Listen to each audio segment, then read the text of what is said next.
Council meeting number 1297. Call to order, July 17, 2017. Let us stand for the pledge, please. I pledge allegiance to the flag of the United States of America and to the republic for which it stands, one nation, under God, indivisible, with liberty and justice for all. Clerk, call the roll, please. Burns. Here. Collins. Here. Cottle. Here. Kirby. Here. Holt. Here. Johnson. Here. All council members are present and accounted for. Item number 2 is minutes. You've all received copies of the minutes in your packets. Are there any corrections or additions to the minutes? Hearing none, the minutes will stand approved as presented. We'll move to item number 3, presentations. First of these presentations is item A, August Business of the Month Award / Angels Guarding Youth Services, Inc. Mr. Burr. Mayor, members of council, thank you very much. This is a real interesting project for us this month. Our July Business of the Month just recently moved the Forest Park, buying and renovating a building on Northland Boulevard in the heart of our business district. Angels Guarding Youth is a family-owned foster care agency, and since first opening their doors, they have treated each and every customer like they were a part of their own family. Other companies may offer these services, but theirs always come with a personal touch. Angels Guarding Youth's purpose is to provide much-needed services for children who have been removed from their parents by providing safe homes, positive environments, love, and sound teaching. Their goal is to meet the needs of foster children by recruiting caregivers who meet their strict standards, and they have established written guidelines for screening referrals and admitting children into foster care to guarantee the best possible outcomes. From counseling to therapeutic services to insurance advice, the transportation, the respite care, family advocacy, mentoring, clothing, shelter, food, assisting with living and independent living placement at the end of the process. This group does a tremendous job of providing much-needed services in Greater Cincinnati. And certainly this impressive commitment to helping children throughout the city is justification for tonight's award. However, we also wanted to call attention to their impressive investment along Northland Boulevard. Their decision to not only acquire but renovate a substantial portion of the 636 Northland building demonstrates that Angels Guarding Youth is committed to being an important member of the growing Forest Park business community. Their leadership has even reached out to us to see how they can help further improve Northland, possibly by even expanding and improving our office market throughout this corridor. Simply stated, we are very fortunate to have them in the community, and in recognition of their fine work and impressive investment in the city, it's our pleasure to honor Angels Guarding Youth as our July Business of the Month. And with that, I'd like to invite Dr. Linda Johnson and Lonnie Johnson to come up and accept the award tonight.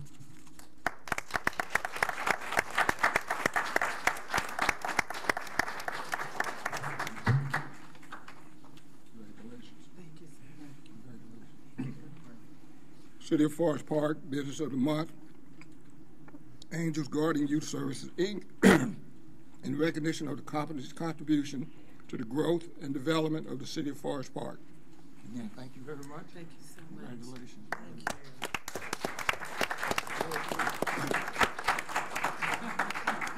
you. I'd like to say good evening to everyone.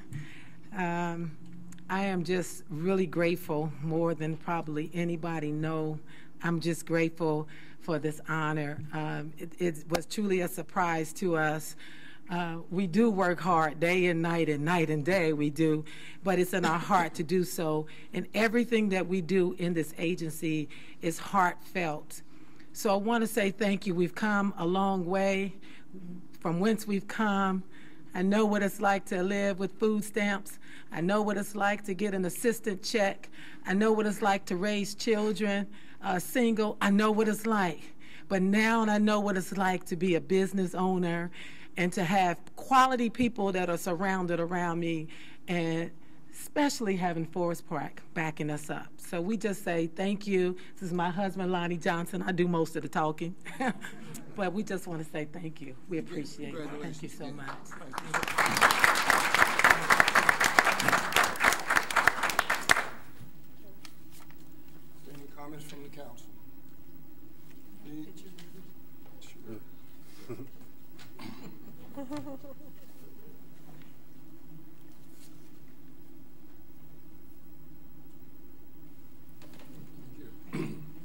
Johnson? I would just like to say, as a nurse working with that population, thank you for being there. Thank you for your heartfelt compassion. So important that the children get into the right place with the right family to have a productive life. So thank you so much for your God-given talents. The next presentation, next item on the agenda is oath of office. Officer David Roberts. Chief.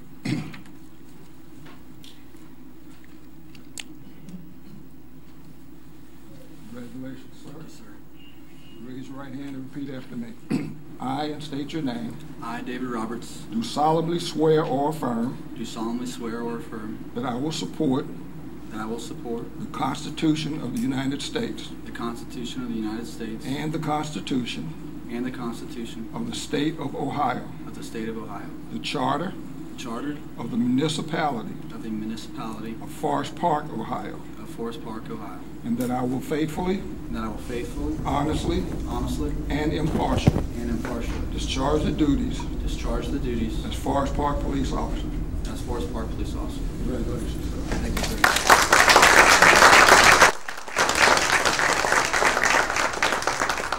First, I'd like to thank my family, my girlfriend Lacey, my son Luke, 1 year old, just 2 weeks ago, my grandma Kathy, and my grandpa Jim for coming here. Thank you, Chief Cannon, for this opportunity. This is something I want to do for a very long time. I'm very passionate about it. Since I was growing up, I always wanted to be a police officer, so it's kind of surreal right now, and I'm very excited to grow as a person and serve this community. Thank you.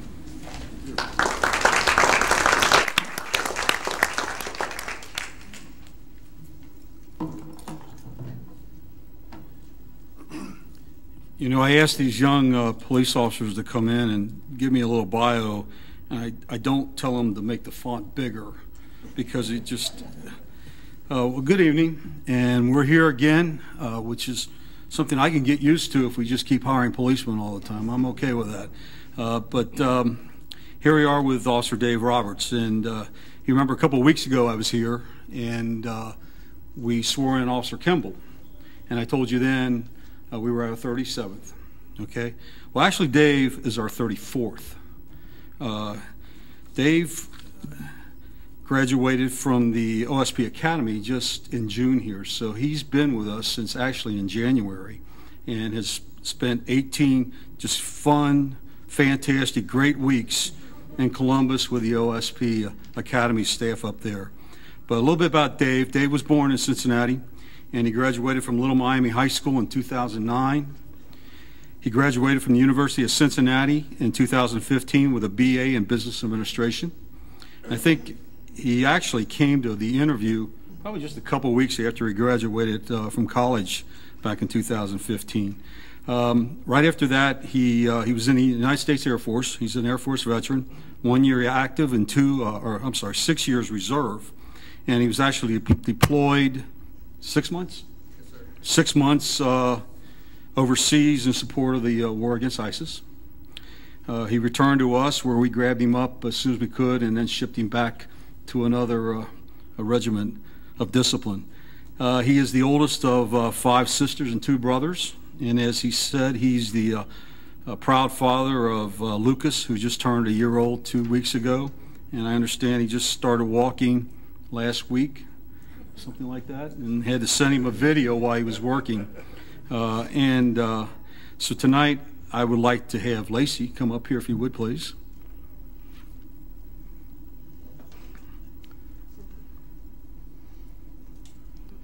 And you get the honors of pinning the badge.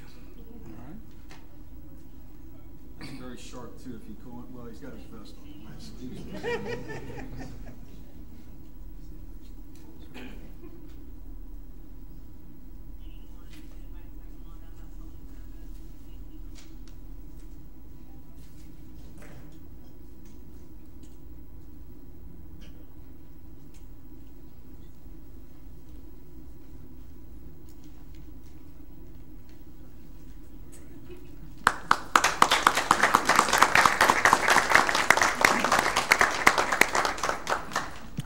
There's one person here tonight that I'm sure Dave would say that he would wish he was here. He's actually, I don't feel too sorry for him because he's in somewhere out west vacationing right now, but he's a very, very, very dear close friend of mine, and that's probably where Dave gets his passion from, Sergeant Harry Roberts. He's retired from Cincinnati PD. We've been very, very close and good friends over many years, so it's kind of feels good for me to bring on his grandson. And I can tell you in a testimony, Harry was with Cincinnati for over 20-some years, and he had told me many times that if he wanted Dave at any police department, it was this one. And he made sure that that was going to be the best possible fit for us and for Dave. And on a personal note, let me just say that I want to express my sincere gratitude to the mayor, City Mayor Hodges, and the council for staying focused on trying to get us to a number that we need to be at. We still need a little higher number, but we're okay where we're at right now, and I appreciate it from my perspective as a police chief, and I'm sure all these men and women out here do the same. We're back now where we were 5-6 years ago, so we're able to get back to that level, and I appreciate you staying focused with that and allowing us to do that too. So thank you.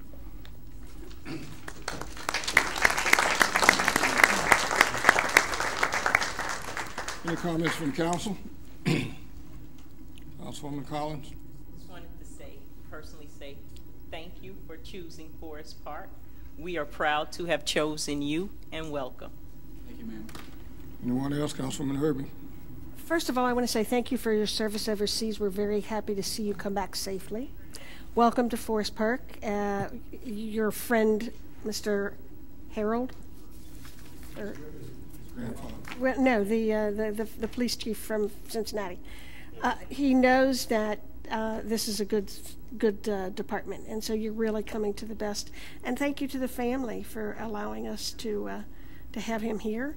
And we know that the families are extraordinarily important in giving you support. So thank you. Thank you so much. Anyone else? Councilwoman. Oh. I just want to say congratulations, and you did join the best police department in the country. Thanks. Okay.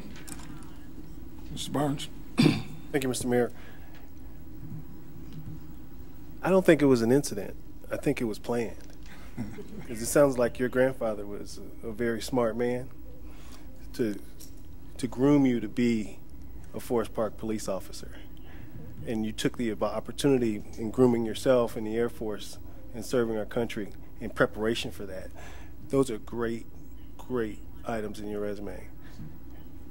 2015, graduate of the University of Cincinnati. Makes always what he's saying. Makes him.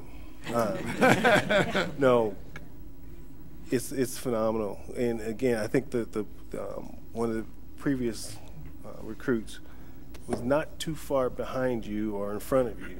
So that just speaks to the investment that the city and the chief is making to have, you know, not just the most experience, but also the people with the most potential.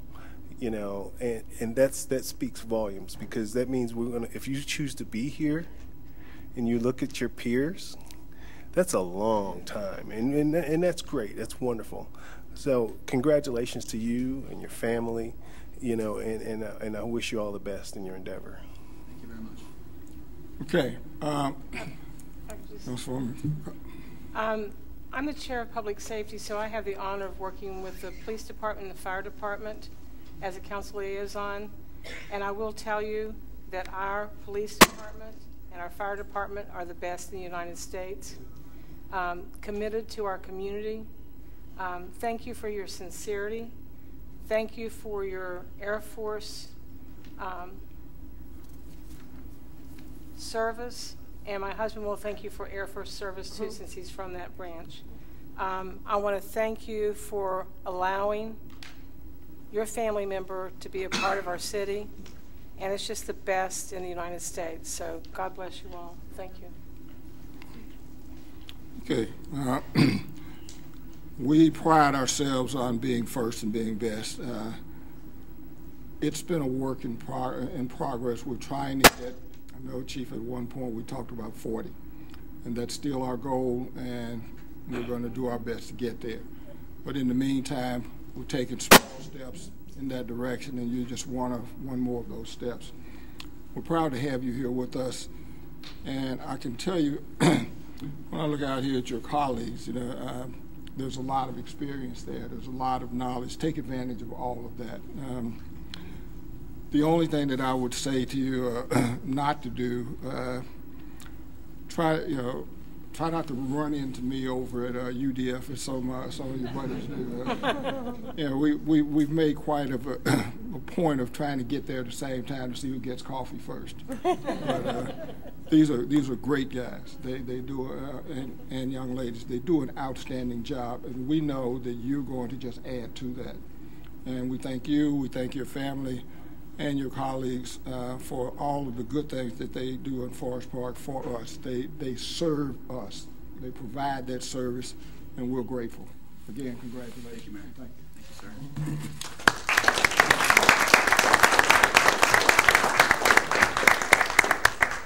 Mr. Mayor, at this time, I would like to raise 2 points of purpose. Not yet. We haven't got to that yet. Oh. Thank you. Okay, the next order of business would be a motion to amend the agenda. Mr. Barnes. Thank you, Mr. Mayor. I move to amend the agenda and to add item O under new business, ordinance 14-2017, an ordinance to amend the chapter 150 of the zoning code as it relates to the Ohio Medical Marijuana Control Program, and making it the order of the day. Second. It's been moved and seconded that we amend the agenda to add item O under new business, ordinance number 14-2017. It's an ordinance amending Chapter 150 zoning code as it relates to the Ohio Medical Marijuana Control Program and making it an order of the day. Is there any discussion on the amended agenda? Hearing now, would the clerk please call the roll on the amending the agenda? Burns. Yes. Collins. Yes. Cottle. Yes. Herbie. Yes. Holt. Yes. Johnson. Yes. The motion to amend the agenda passes 6-0. Move now to item number 6. This is communications from the public. This is the time for citizens to comment on matters before council or to ask questions. We have to read the ordinance in full. At least read it.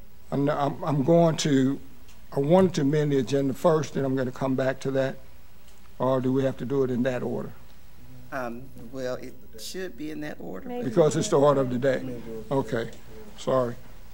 Okay, now we will have a motion on. Well, no motion. We need to read ordinance number 14-2017 in full, right? Yes. Go right ahead. Ordinance number 14-2017. An ordinance amending Chapter 150 zoning code as it relates to the Ohio Medical Marijuana Control Program. Whereas the Ohio General Assembly authorized a medical marijuana control program in Ohio on September 8, 2016, pursuant to Substitute House Bill 523, which program is designed to allow people of certain medical conditions to purchase and use medical marijuana with the recommendation of an Ohio licensed physician. And whereas the legislation prohibits a cultivator, processor, retail dispensary, or laboratory from being located or relocating within 500 feet of a school, church, public library, public playground, or public park, and whereas the legislation authorizes the legislative authority of a municipal corporation to adopt regulations to prohibit or limit the number of retail dispensaries, and whereas after careful consideration of zoning amendment 17-002, Forest Park Planning Commission recommended that the City Council approve said amendment by a vote of 6-0 cast on June 13, 2017. And whereas upon providing notification required by law, the Council of the City of Forest Park held a public hearing to consider the adoption of said zoning amendment on July 17, 2017. Now, therefore, be it ordained by the Council of the City of Forest Park, Ohio, Section 1, that Section 150.03 definitions of the Forest Park Zoning Code be amended to include the following definitions. Medical marijuana, all parts of a plant of the genus cannabis as defined by marijuana in section 3719.010 of the Ohio Revised Code that are cultivated, processed, dispensed, tested, processed, or used for a medical purpose and regulated under the Ohio Medical Marijuana Control Program. Ohio Medical Marijuana Control Program. The laws, rules, and regulations established by the substitute House Bill 523, including such administrative rules or regulations as may be established by state agencies pursuant to sub HB 523. Section 2, that Table B1 of the Forest Park Zoning Code be amended to add the following use categories. SIC 0183, medical marijuana cultivator. SIC 2837, medical marijuana processor. SIC 8735, medical marijuana laboratory. All classified special exception in the manufacturing M, industrial part, IP districts, and prohibited in all other zoning districts. Section 3, that Table B1 of the Forest Park Zoning Code be amended to add the following use category. SIC 5913, medical marijuana dispensary, classified special exception in the PB district in a single-use freestanding building on its own parcel of land located north of Interstate 275 only, and subject to the development plan approved by the Planning Commission as provided in Section 150.150. Otherwise, they are prohibited in the remainder of the PB district and in all other districts. Section 4, this ordinance shall be in full force and take effect on its earliest date allowed by law. And I believe this is to be voted on at the next meeting? Okay, good. Now we'll go to item number 4, communication. What? What's the date of the next meeting? The next meeting date would be the first Monday in August, and that would be August 7th. Thank you. Number 6, communication from the public. This is a time for citizens to comment on matters before council or to ask questions of concern to them. When recognized, please come forward to the podium, give your name and address, and then state your comments or questions. Council meetings are tape recorded for ease of transcriptions. Comments are limited to 5 minutes. Is there anyone from the public who would like to address the council? Hearing none, Councilwoman Collins has a statement that she'd like to make. Yes, Mr. Mayor, I would like to raise 2 points of personal privilege. As many of you know, St. Matthias Church lost Reverend Christopher Coleman by car accident last Sunday. Reverend Christopher C. Coleman, pastor of St. James of the Valley in Wyoming, St. Matthias the Apostle in Forest Park, and Our Lady of Rosary in Green Hills, collectively the Winton, Wyoming Pastoral District region, passed away from injuries sustained in an automobile accident Sunday, July 9th at the age of 50. He was born on June 20th, 1967 in London, Ohio. Father Coleman received a MDiv in theology studies from the Athenaeum of Ohio, Mount St. Mary Seminary of the West Cincinnati. He was ordained on May 20th, 2006 at St. Peter's in Change Cathedral, Cincinnati, Ohio by Archbishop Daniel Pilarczyk. In his first assignment, Father Coleman was the parochial vicar to the pastor of the community of the Good Shepherd Parish in Montgomery, Ohio from 2006 through 2008. For the next 6 years, he was the pastor of St. Anthony of Padua Parish in Dayton, Ohio. Father Coleman oversaw many renovations of the parish church and school and led the parish in its 100th year anniversary celebrations. Father Coleman has been pastor of the Winton, Wyoming Pastoral Region since July 1st, 2014, where he served until his death. Father Coleman was appointed to the Archbishop's Presbyterial Council as well as the College of consultors for the Archdiocese of Cincinnati for a 5-year term beginning November 3rd, 2010. He was also a member of the board of directors for the Bergamo Spiritual Center in Dayton, Ohio. He served as the juridic pastor of John Paul II Catholic School, the parish school of the Winton, Wyoming pastoral region. Father Coleman enjoyed leading pilgrimages and retreats. He also enjoyed playing a good round of golf and had a pilot's certificate to fly a single-engine plane. St. Matthias, Our Lady of the Rosary, and St. James of the Valley was truly blessed to have Father Chris as our pastor. Thank you. And as my second point of personal privilege, as you all know, we lost Councilman Charles Southall on June 22nd.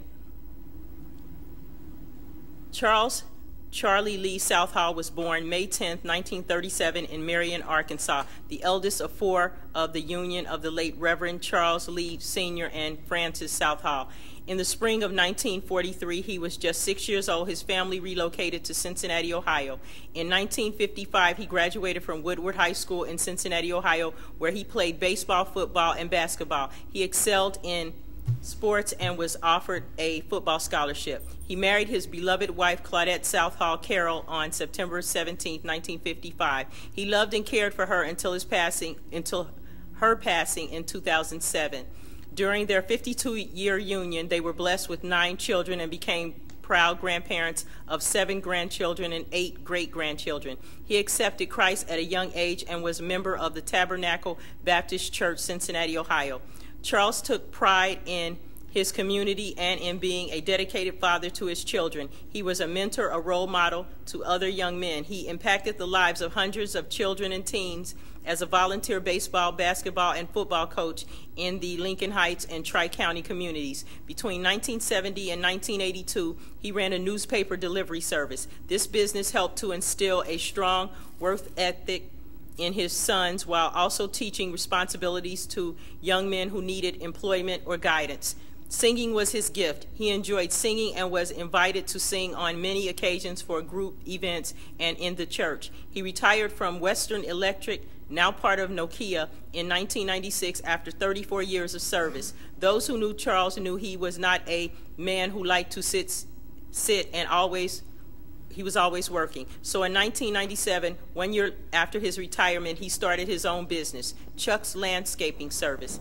He was successful with building solid business relationships and gained respect from all those he served. Charles had a passion for politics and faithfully served the communities where he lived in various capacities over 45 years. He served as a councilman for the village of Lincoln Heights until 1981. He made contributions to the development of local government and economic initiatives. His leadership as the board chair for the Lincoln Heights Health Center, now known as the Healthcare Connection, between 1973 and 1975 helped to benefit the lives of many. He was elected mayor of the village of Lincoln Heights and served a 1-year term from 1983 to 1984 when a job relocation moved the family to Cleveland, Ohio.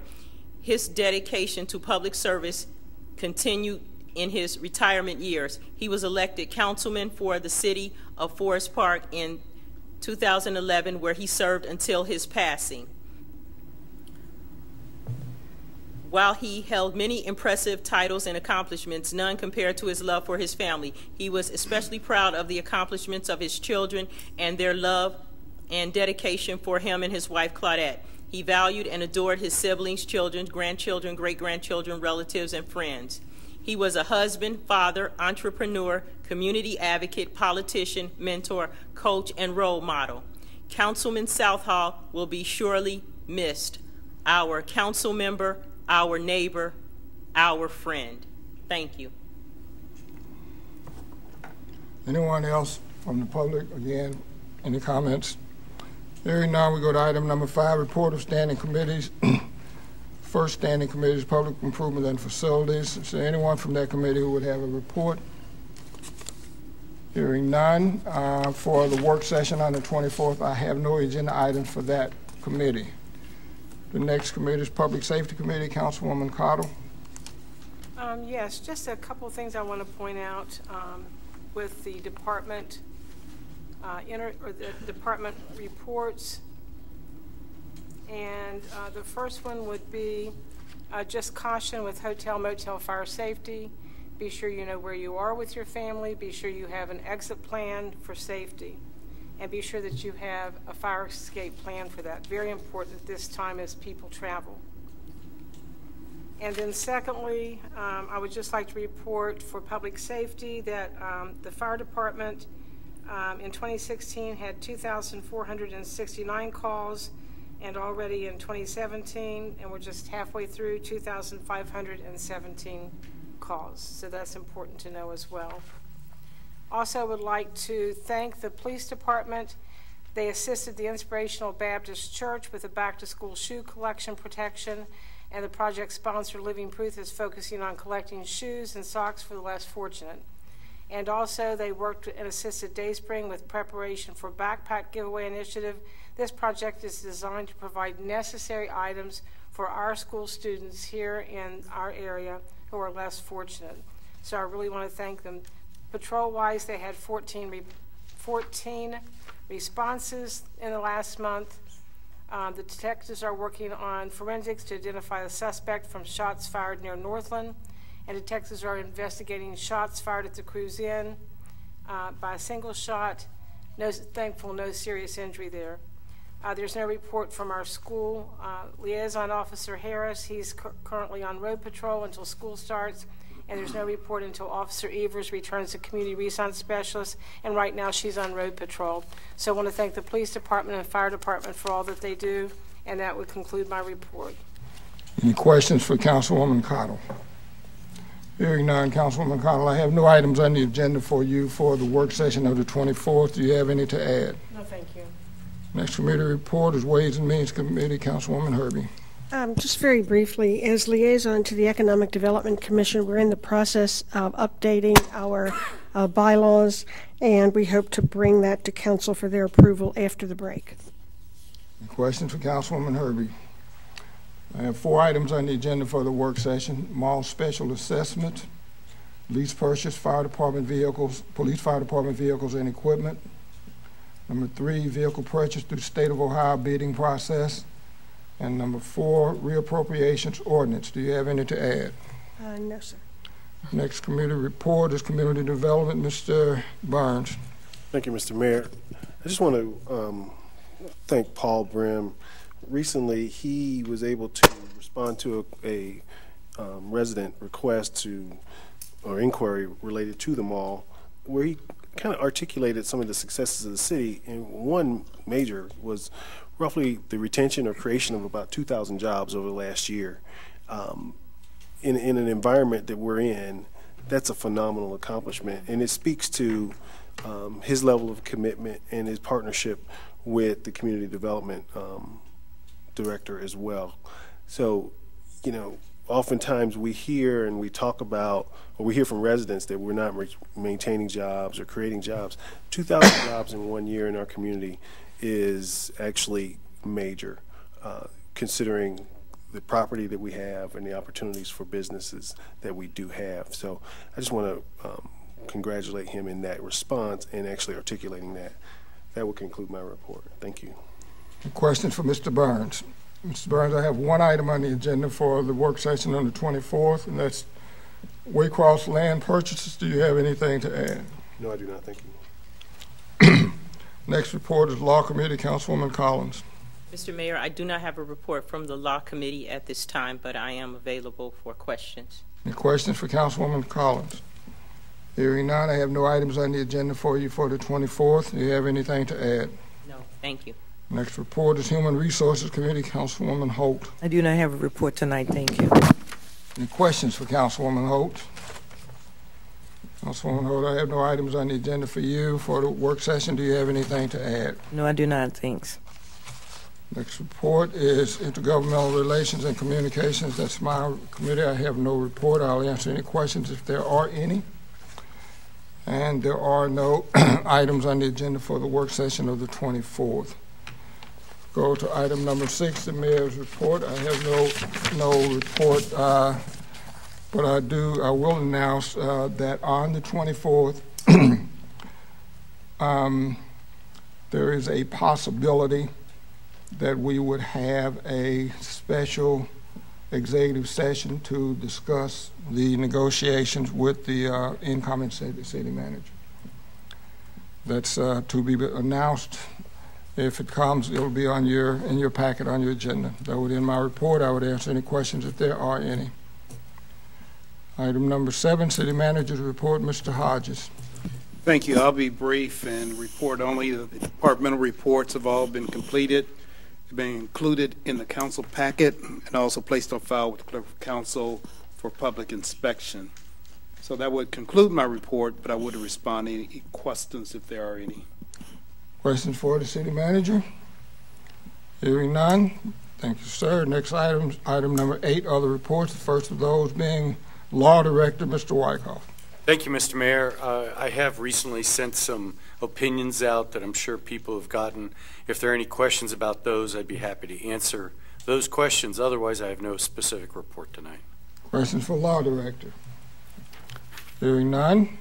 Thank you, Mr. Wyckoff. Next report, Clerk of Council, Ms. Dirksen. Thank you, Mr. Mayor. I'd like to report the resolution numbers 14 and 16-2017 were posted as required. And that concludes my report. Any questions for Clerk of Council? Hearing none, thank you. We move to new business. Is there a motion? Mr. Burns. Yes, thank you. Thank you, Mr. Mayor. I move to suspend the rules requiring a reading in full and read by title only resolution number 16-2017. This resolution was posted 6 days prior to the meeting. Second. It's been moved and seconded that we suspend the rules requiring a reading in full and read by title only. Resolution number 16-2017. This resolution was posted 6 days prior. Is there any discussion? Hearing now, the clerk call the roll on the motion to suspend the rules. Collins? Yes. Cottle? Yes. Herbie? Yes. Holt? Yes. Johnson? Yes. Burns? Yes. Motion to suspend the rules passes 6-0. First item number A, resolution number 16-2017. Would the clerk please read that resolution by title only? Resolution number 16-2017, adopting tax budget for 2018 and submitting same to the Hamilton County Auditor. Is there a motion, Councilwoman Herbie? Yes, I would move adoption of resolution number 16-2017. Second. It's been moved and seconded that we adopt resolution number 16-2017. Is there discussion? No, this is a yearly beginning of our budget cycle, and we have to submit our anticipated budget, which we work off of our 5-year plan, to the auditor for approval of our tax. The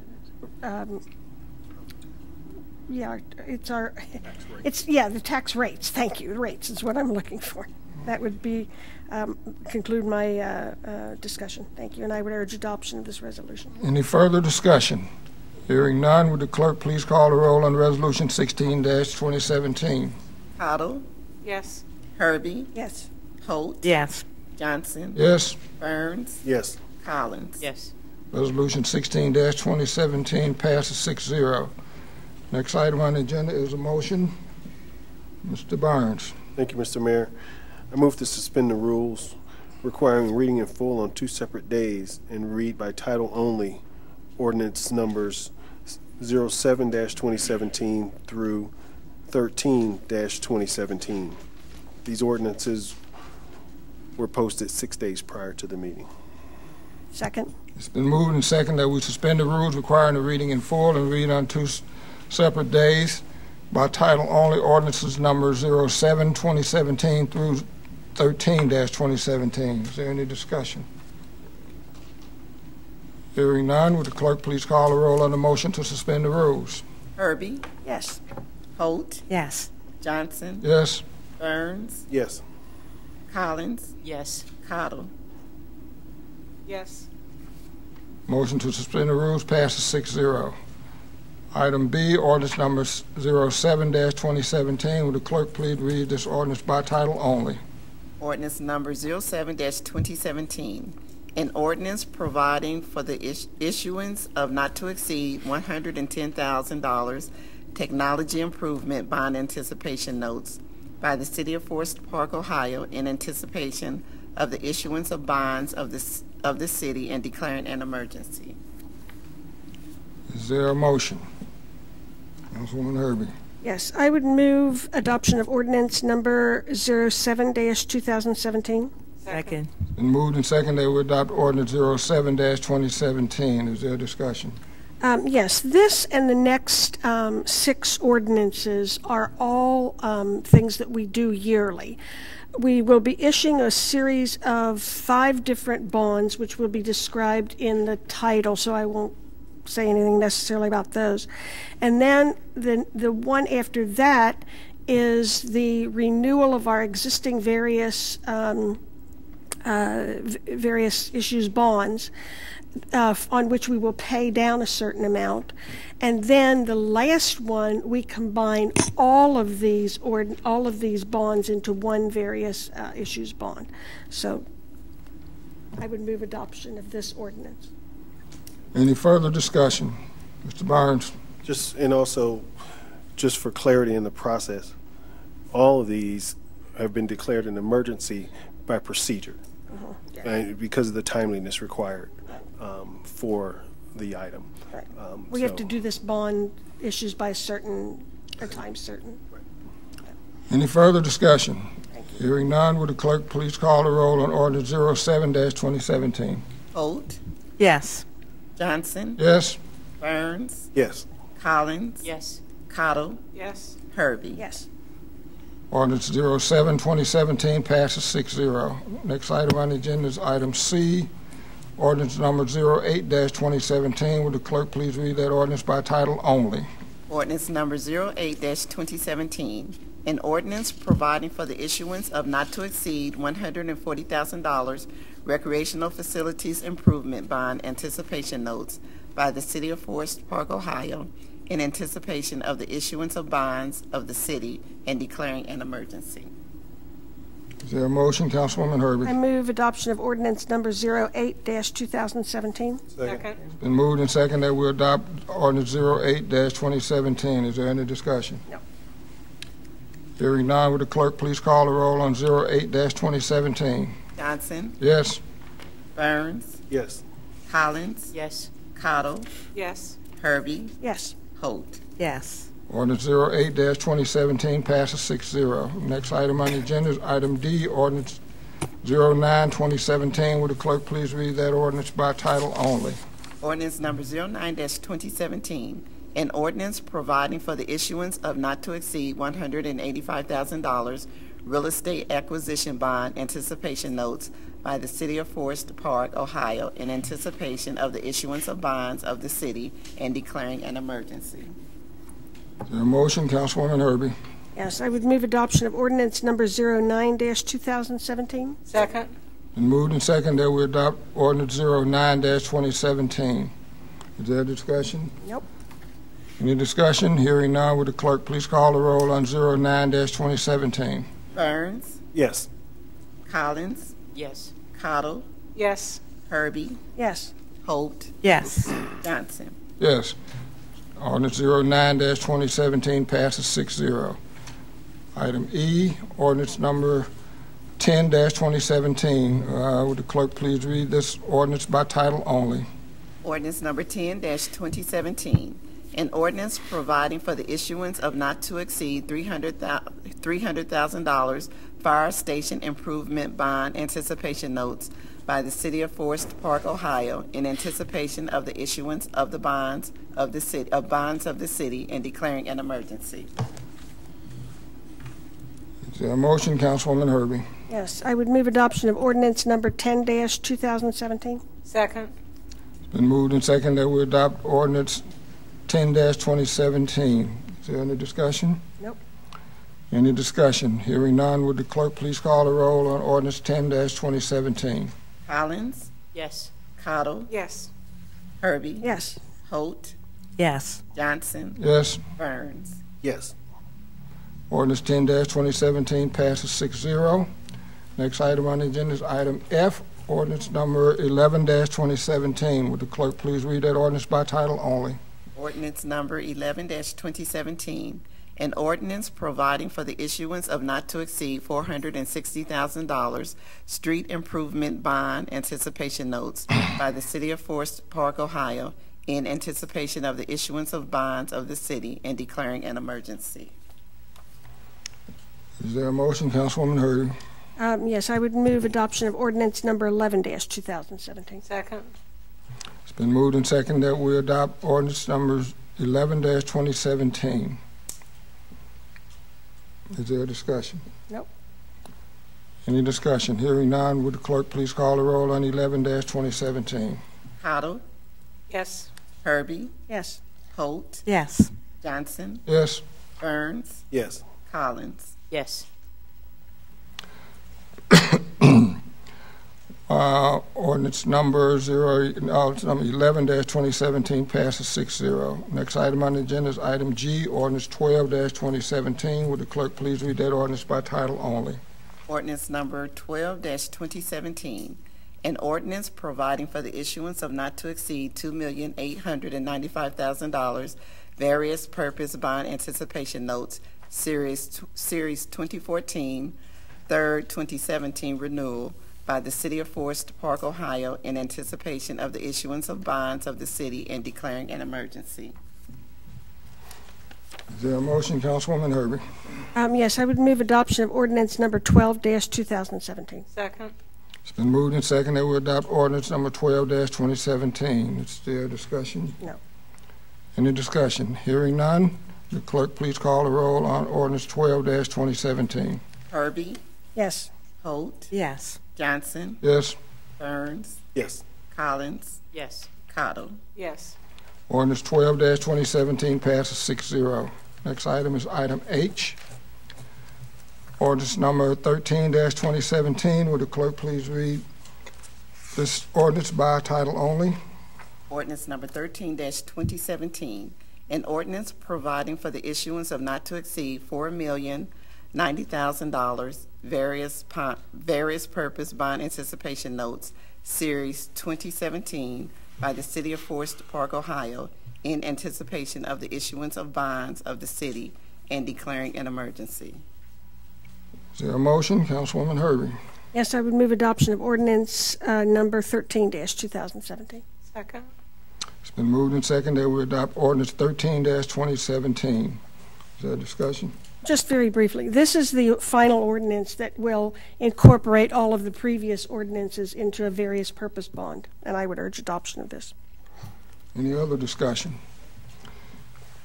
Hearing none, would the clerk please call the roll on ordinance 13-2017? Holt. Yes. Johnson. Yes. Burns. Yes. Collins. Yes. Cottle. Yes. Herbie. Yes. Ordinance number 13-2017 passes 6-0. Next item on the agenda is item I, a motion. Councilwoman Herbie. Yes, I would move to receive the general fund summary report as contained in the departmental reports. Second. It's been moved and seconded that we receive the general fund summary report as contained in the departmental reports. Any discussion? Hearing none, all those in favor of the motion, let it be known by the sign of voting aye. Aye. Opposed? The motion passes unanimously. It would bring us now to item J on the agenda. This is where we would be doing interviewing of candidates. Each of the council members should have received or was present at the last work session when we discussed the process and the procedures for the interviews. We are about to get started in that now. Let me just explain a little bit more and maybe answer any questions that the candidates themselves might have. First and foremost, our charter requires that when there is a vacancy created on council, if it's within the election cycle, the council has 30 days in order to fill that vacancy. That vacancy is filled after we've received applications and have done interviews. Once the series of interviews, depending on the number of candidates, once those interviews are done, then the council will vote by secret ballot by simply writing the name of the person that they feel that they want to vote for.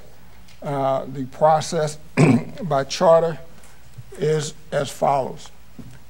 In order to be selected, a candidate must receive at least 4 votes from council members.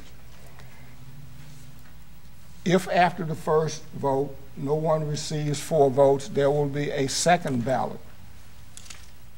And again, after that second ballot, if nobody receives 4 votes, we do a third ballot with the same process. If after the third ballot no one has received 4 votes, then the voting ceases, and the process, that part of the process is over. At that point, the charter states that the mayor will appoint someone to serve that, to take that seat. That appointment is not subject to being concurred with by council. Now, I would also point out to you that if you should have gotten in the mail a notation explaining that this council seat, because it's in what is called the election cycle, whoever is selected, chosen tonight, or whoever is appointed by me, if there is no selection, this seat expires on November 30 of this year. So at that point, because there is an election cycle, in order to continue on council, you would have, that person would have to run for that or other council seats. Now, this next thing I will say is this.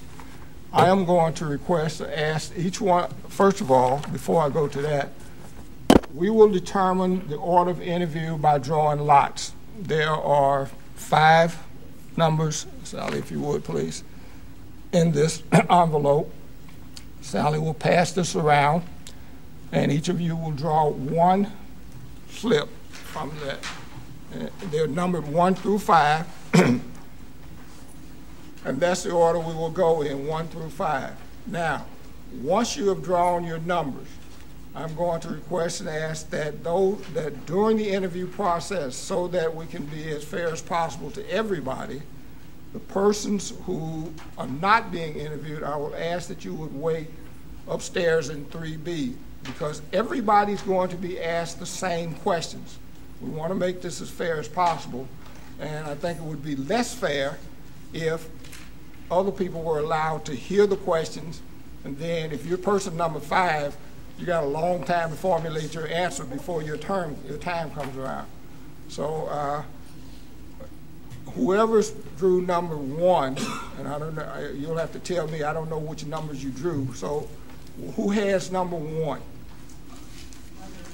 She would be the first one.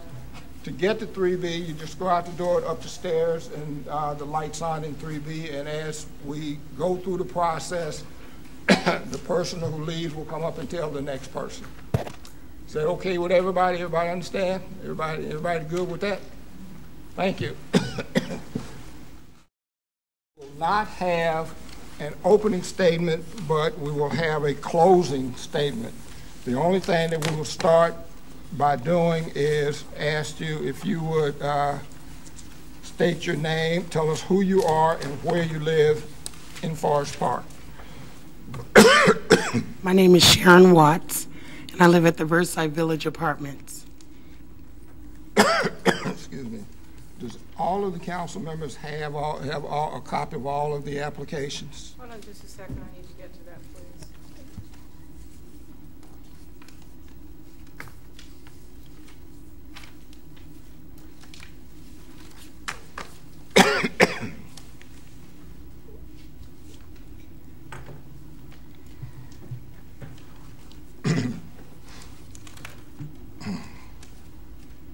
Ms. Watts, just take your time. Each council person will in turn ask you a question or questions, and just give us whatever answer you want to give us to the questions. Does everybody have the first applicant. That first applicant is, as she just stated, Ms. Sharon Watts, and you live in Versailles Village. Yes. Okay. We'll start with the first question, and that would be Councilwoman Collins. Good evening, Ms. Watts. What are your reasons for applying to serve on council? And is it your intent to run for this or another council position in November 2017? My purpose for running for council was the first question. Yes. I wanted to give back in the community in which I reside. Over the years, I've been proactive in the city of Finneytown for 17 years, getting solely involved in the community and its activities, and bridging gaps with our young people mainly within that community. So I wanted to have an opportunity to extend myself in my new community of 7 years. And the second question was? Is it your intent to run for this or another council position for November 2017? I'm sorry. Yes, I am in process of petitioning to run for city council in the November election. Have you made a decision as to whether it will be this position that's open or one of the other positions? I would like for it to be this position that's open until the term ends November the 30th of 2017. Okay, thank you. Councilwoman Hope. Okay, my question is two parts also, and then I would just ask you one part and then the second part. What do you think are the major issues facing the city, and what solutions do you have to offer to address these issues? I think my focus in the community would be with our young people and the ordinance of behavior that we watch happen within our community. A lot of it is to deal with kids at school age, curfew, menacing types of behaviors. I have been working with at-risk youth for 16 years, and it's been a privilege and an honor to have the ability to approach our young people in a manner to channel them for a positive change. And so I think that my passion would be more to redirect them for positive change within the community. The other issues are through our school systems. I've worked closely with Cincinnati Public School, working with children on IEPs and parents with children on IEPs. And I am looking forward to working with our school board with ideas that I'll be able to bring to the table for positive change with those problematic students at the school level. And the other issues would be like the taxes and fixing sidewalks. I hear all kinds of things, and as I have been mentioning that I was running for city council, a lot of the things I would have to be a team player with the rest of the council people here and work closely with whatever decision we make in moving forward. My second part is, do you know of any issues that may result in a conflict of interest between you and the city? If there's any conflict of interest, no. I think that I am equipped to take head on whatever is out there that needs to be channeled in a positive manner. Again, as a team effort, I believe that we'll be able to conquer whatever needs to be resolved as a team. Thank you. Mr. Barnes. Good evening. Good evening. I also have a couple of questions. If you would, describe your work and leadership style including how you work with other individuals? I am the executive director of OTART Summer Youth Employment Program. I implemented the program again at the apartment complex in which I lived at Galbraith Point, causing the city of Cincinnati to generate dollars for our county youth to work.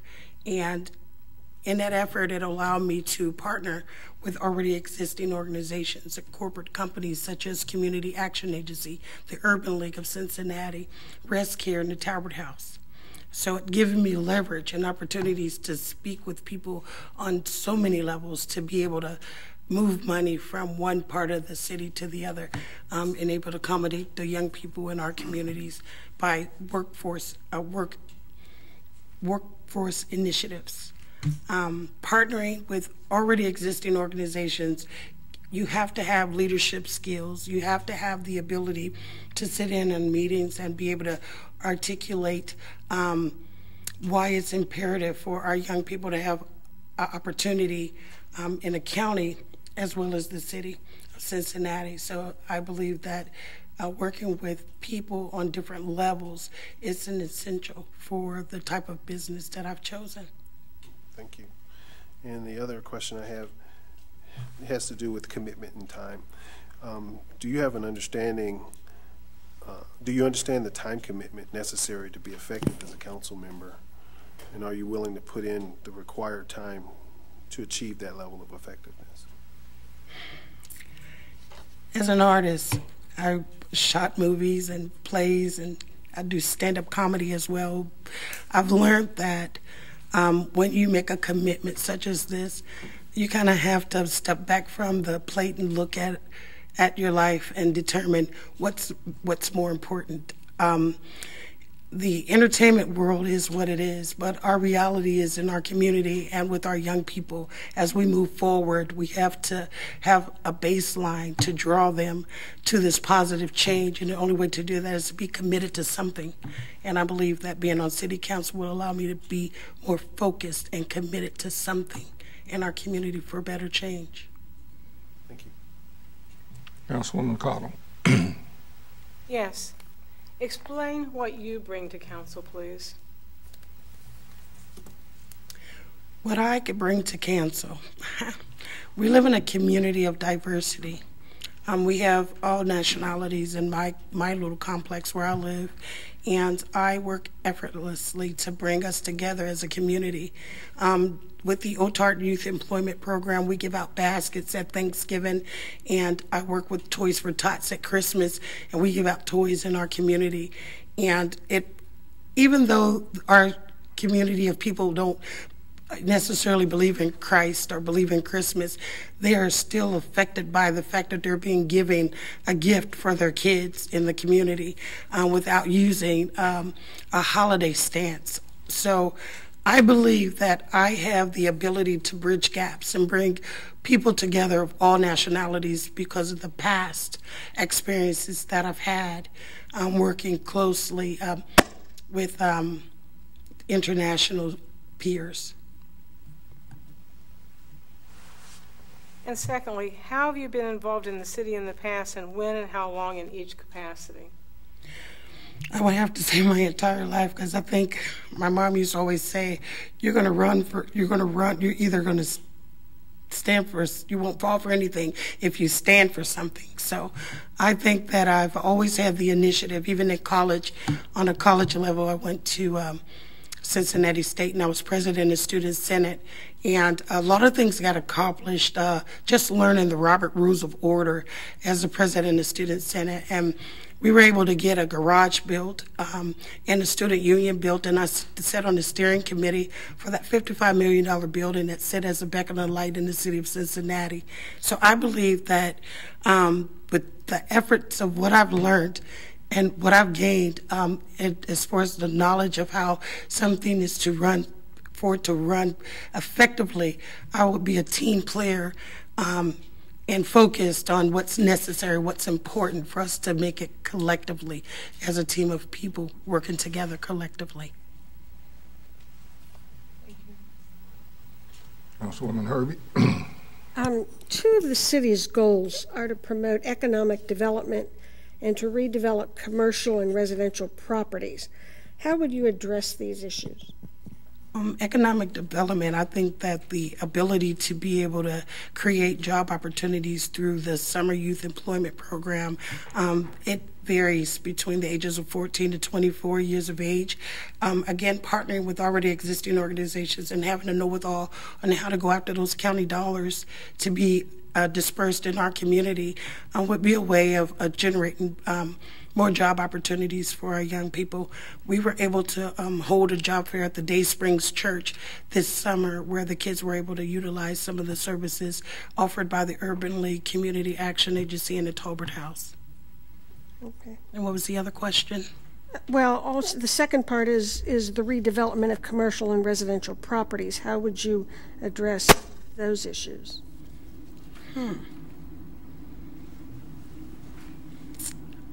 I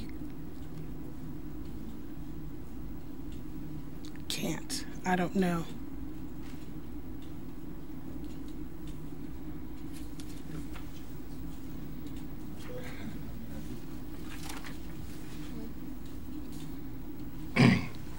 Okay. You've already talked a little bit about our Forest Park being a diverse community. What are some of the kinds of things that you think the council can do to promote that diversity? I believe that I started by just having a going back to school party, swim party at our complex, and it generated a lot of our community to become active by, I think what we could do as a community of people in the community is to host events that would allow for us to come together and bring covered dishes from different cultures and get to know one another. I think food brings liberty and happiness, and that would bring the community together and not have us so divided. Because another thing that I learned, that if we work collectively within the community and make our presence known by being active or having an active face in our community, it would make them feel more comfortable to come to us and ask questions that we could possibly resolve together as a community. The second question would have to do with financial stability. Obviously, maintaining financial stability is another one of the important goals for the city. How do you think we can best do that? Financial stability, yeah, by creating these job opportunities and in having job readiness trainings available for our young people and older people to be able to utilize the services on how to interview, how to apply for jobs. There's a lot of seniors that don't know how to fill out an application, don't know how to read. We're still facing a lot of that in this line of work that I participate in. And I think that we would be able to work closely with the city of Cincinnati, relocating those dollars, and I'm a guru at that. I could find dollars in the city of Cincinnati to generate some positive reinforcement for our financial stability between those age brackets, 14 to 24. But that's what I could do on that level. But collectively, I'm sure that we could come up with some strategic ideas on how we could generate finances for our community. Okay.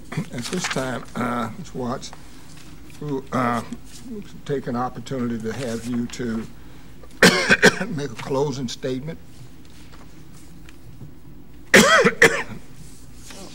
I am very nervous to come today and to share with you the ability to work closely with my city in which I live. My closing statement today would be, my heart is in this city, in this community. and I'm looking forward to working closely with the City of Forest Park to create positive change in our communities, one person at a time, one community at a time. Hopefully, we could generate something positive where the city of Cincinnati and Lincoln Heights could catch a fire. We'll be able to adopt some ideas that we could come up with and be an asset to our communities at large. Okay. Thank you very much. When you go up, would you send down whoever the person number 2 is? Thank you very much. When we're done with all the interviews, the last person will ask everybody to come back down. Thank you.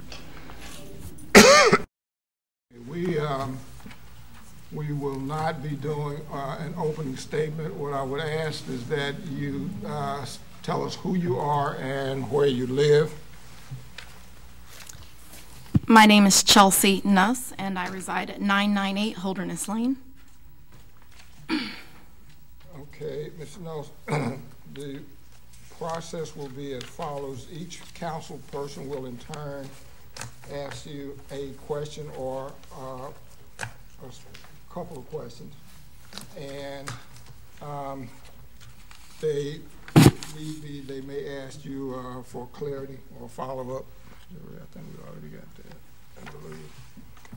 Okay, the first question there would be Councilwoman Collins.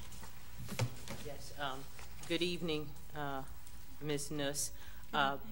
What are your reasons for applying to serve on council? I firstly really love the place that I live in. I call Forest Park is certainly my home, and I believe that when you have certain transferable skill sets and certain abilities, that you should lend yourself in a public service to be useful.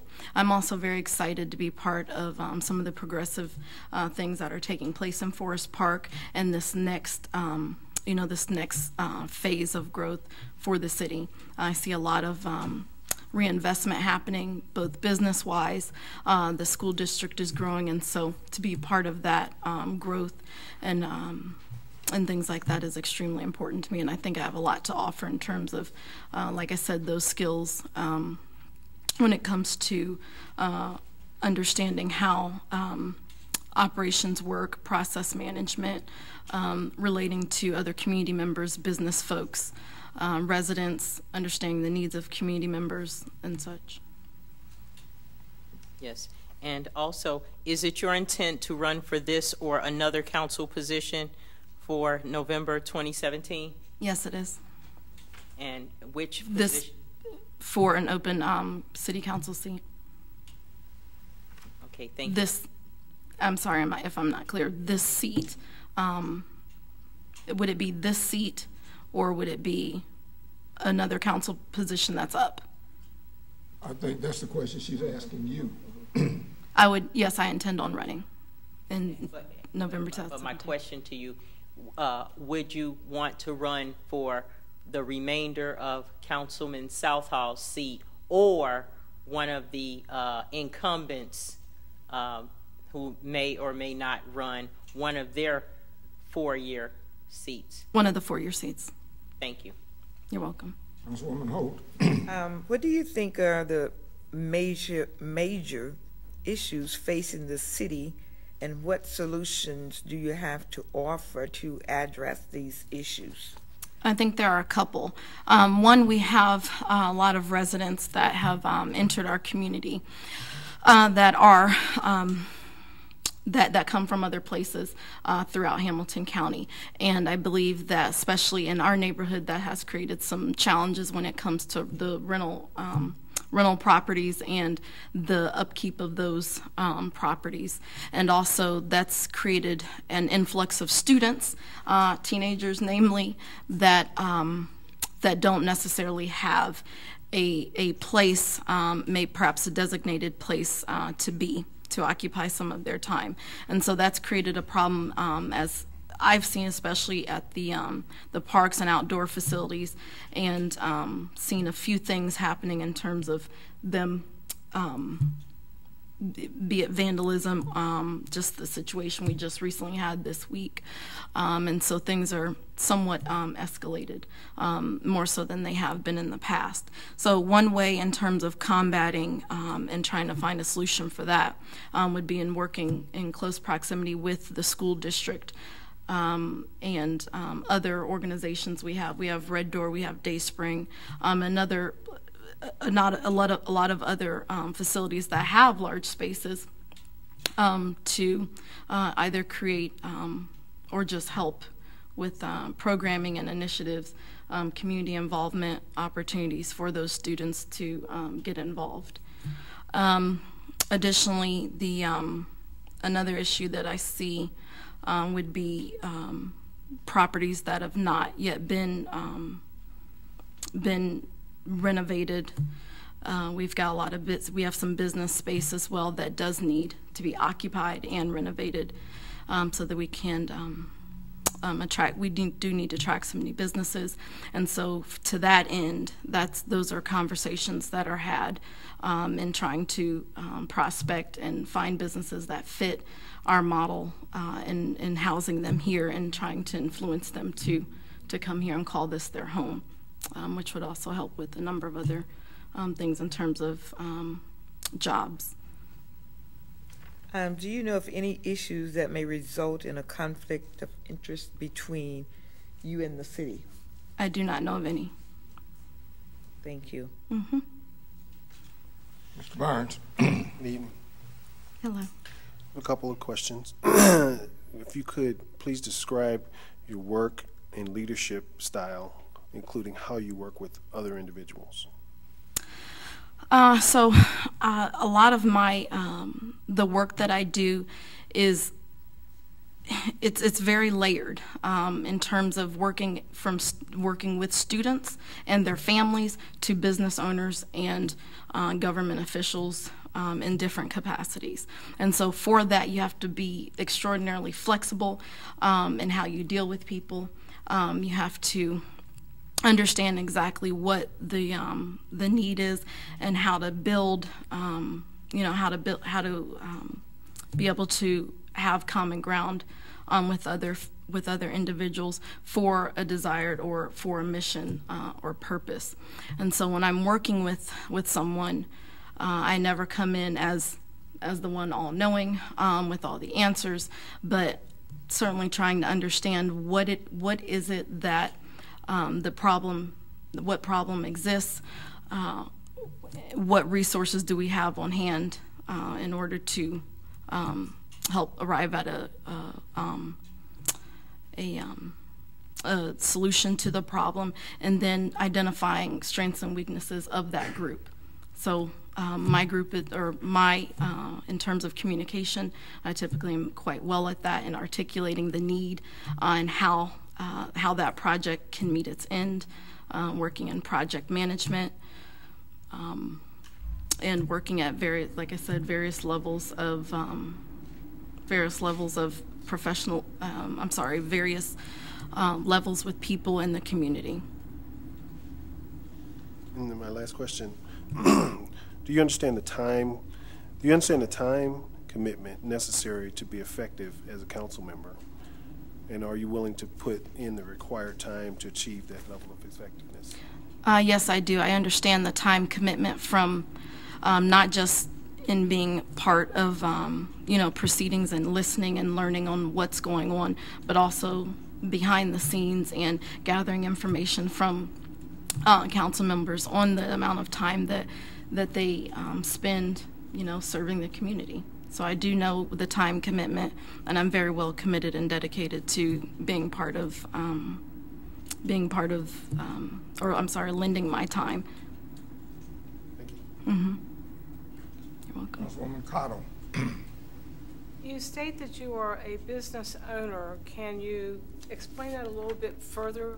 I saw it on the application. Can you explain your company, how you're a business owner, what your company does, so I can understand that a little more and what you bring to council with that? Absolutely. So I have a nonprofit. I'm the founder of a nonprofit. I'm the executive director of DOCERE, Latin for to teach, DOCERE for parents, so we teach parents. We work in an, excuse me, DOCERE, DOCERE, for parents, numeral 4.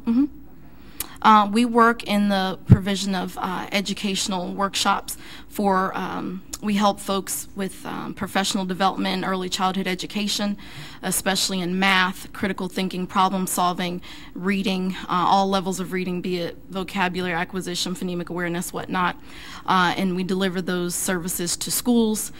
We work with also families, parents, typically underserved and underprivileged populations.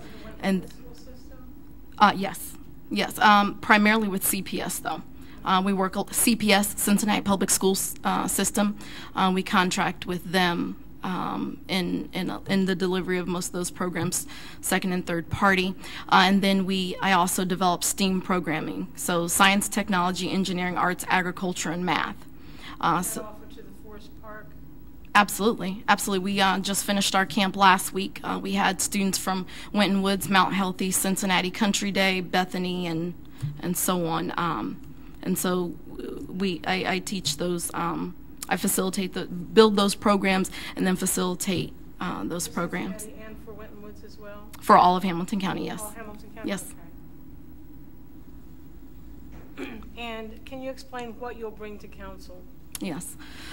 So specifically some insight when it comes to working with schools, working with children, and working with schools and understanding the family dynamic when it comes to our residents and the role that city plays in governance as it relates to the school and those partnerships. I think those are critical areas. Also some, deductive reasoning.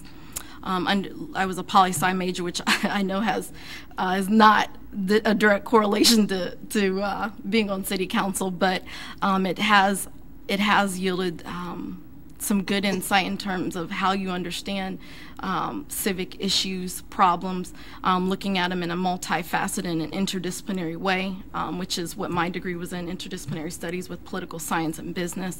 So how I examine problems, I think is bachelor's in philosophy from Miami University. Exactly, and my certification, master certification from University of Notre Dame in business administration.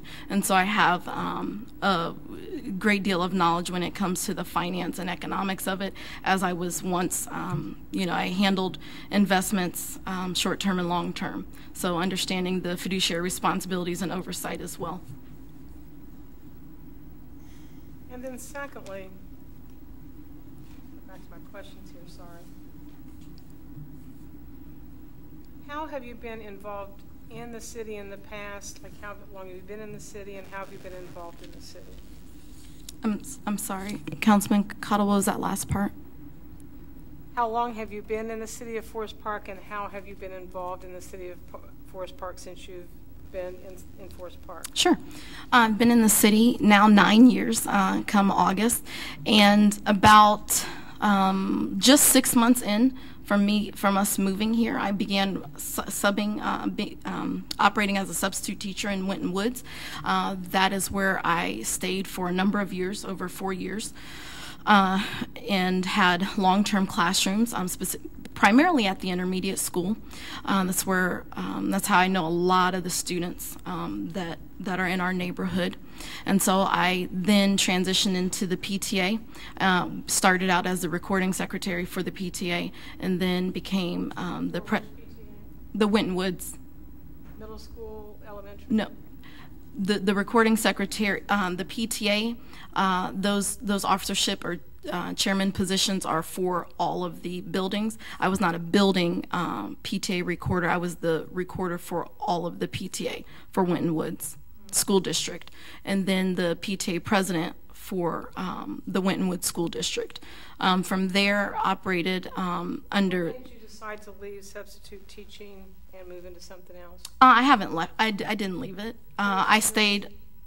In terms of being in Winton Woods, I was in Winton Woods for actually about 6 years, and then did more teaching just in Cincinnati Public, simply because of the long-term teaching availability. But I didn't leave it. Are you still teaching in Cincinnati? I still have my licensure, yes.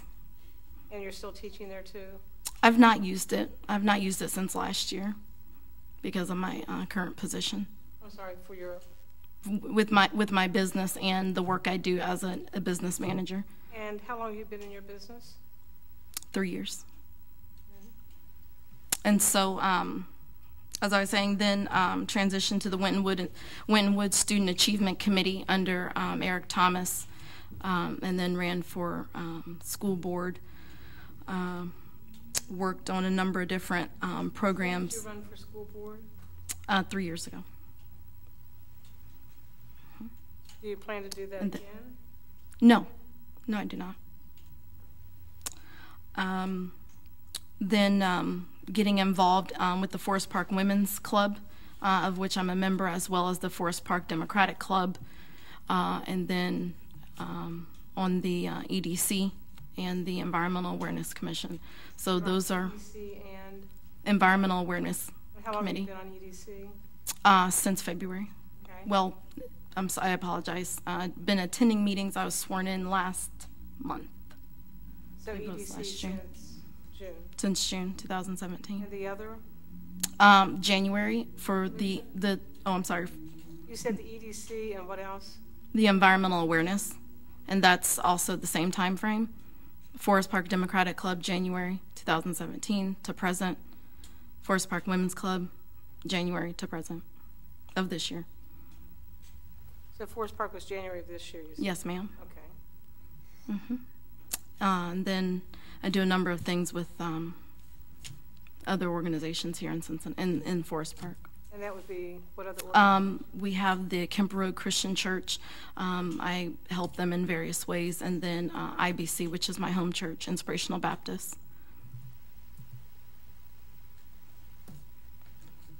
I also am working with the Historical Society and some additions of content to their website. When did you start working with the Historical Society? Last month. In June? Yes. Okay. Contract effective this month.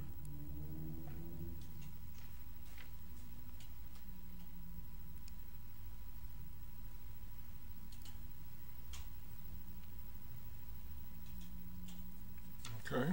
I think that's the end of my questions, Mayor. Councilwoman Herbie. Yeah, two of the city's goals are to promote economic development and also to redevelop commercial and residential properties. How would you address those issues? I think that we're doing a good job now, and I don't see that there would be any drastic changes to that end in terms of putting out the availability of those properties and marketing them as such. The only thing I do see in talking with a number of different realtors would be some work in collaboration with them when it comes to residential properties and it being a home for people, especially with the district transforming and increasing in different ways. So. In terms of the residential side, that's what I would see in terms of acquiring more residents to stay in that have children, and then for the business side, continuing to look at so to speak out of the box companies that can fill the spaces and meet our needs.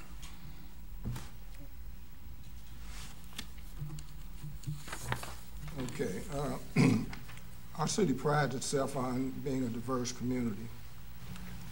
How do you think we as council can best promote and celebrate that diversity? I'm sorry, did you say how do we as council best promote and celebrate that diversity? Yes. I think that the Community Day is one great way of doing so. because you're inviting everyone to come together, and you're actually offering an opportunity for all of your residents to get to know one another, take part in the heritage of Forest Park. And so I think that that's one excellent way of doing so. I think in honoring and acknowledging, different community members' traditions and cultures come those holiday seasons and things like that, and partnering with, be it chamber or other organizations. I think that we're a very volunteer-based community. We have a lot of volunteer programs, and so I think in opening those things up, which I think we do well and are inclusive, is one way of acknowledging those things, and also through the business of the month and acknowledging the different businesses that come. That's being respectful and welcoming. Another of our goals as a city is to maintain its financial stability. How do you think we can best do that? I think that things are going well. Last year with the $30 million, and then in terms of revenue, and then I think expenditures were still low. So I think that. Yes, last year's numbers in income and expenditures were very good, and so I think that Forest Park makes very good decisions. Even the decisions we had with the salt, we didn't need it, and so we were able to get that at a discount. I thought that was a very smart decision and a very good use of funds for the city to be able to take advantage of at the time when we need it. So continue to make decisions that are not, sometimes maybe not popular in the short term, but offer, but are best for long-term impact and allow for the city's primary elements to function and thrive, like the police and fire and things like that, I think are most important. Okay, and so keeping tight with those. At this point, we would like for you to make a closing statement for us. I have one other question. Are you a member of the Forest Park Chamber of Commerce? I am not. Okay. Closing statement. Thank you so much to all of you this evening for allowing me to come and to be interviewed by you. I appreciate so much the amount of work and the efforts that you all put in. It is known, and we do see it, even at a community and just a residential level. Thank you for the wisdom and the experience that you all have, collectively put into shaping our community. I think you've done a very, very good job, and I would like nothing more than to continue continue that baton, and continue to make Forest Park great. In such a way that we are our own entity and that we are well defined in Hamilton County and not overshadowed. And I think we have a lot of very, very good things to be very proud of here. And I would like to lend my services time. I'm committed to this community. I will stay in this community, and I'd like nothing more than to fill that vacancy. So thank you. Thank you. Would you ask the person who is number 3 to come? Yes, sir. If you would come to the podium and tell us who you are and where you live, please. Where what? Where you live. Where I live. Yes. Okay, my name is Christine Merritt, and I live at 1576 Cara Hill Drive in Forest Park. Okay, Ms. Merritt, the process is going to be, we will, in turn, each council member will ask a series of questions and to get your responses, and we will start that with Councilwoman Collins. Good evening. What are your reasons for applying to serve on council? Well, I felt that I would make a good council person because I now have time available to dedicate to doing the job since I recently retired last October. And also, I'm eager to help to try to make a difference in the community in which I've lived now for 17 years. And I just feel that I have a solid background in education-wise. Also, I neglected to mention that I have a accounting certificate also from Cincinnati State, and I previously worked at the IRS. So along with the Fifth Third experience, I have a well-rounded background, and I just thought I would be a good fit for a council person. Okay. Is it your intent to run for this seat, meaning in November, from the remainder of Councilman Southall's seat, which ends in 2018, or one of the other council positions that are 4-year terms? I'm planning on running for one of the 4-year term ones. I actually was planning on going there today to the election board to get the information, because I just recently found out about the vacancies, and but I will be going tomorrow to get the information and get the petition and start getting signatures. Thank you. What do you think are the major issues facing the city, and what solutions do you have to offer to address these issues?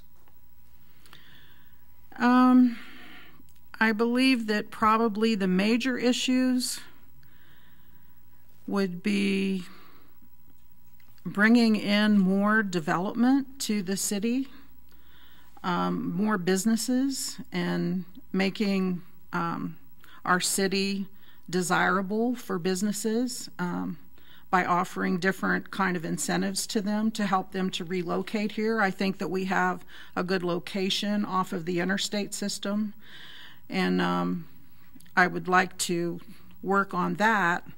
And then I guess just getting in touch with different businesses. The city of Cincinnati is surrounded by so much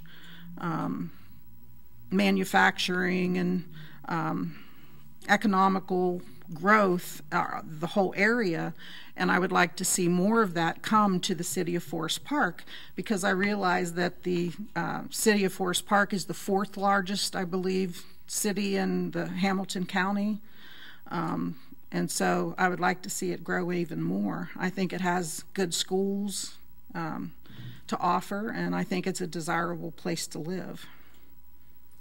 Do you know of any issues that may result in a conflict of interest between you and the city? None.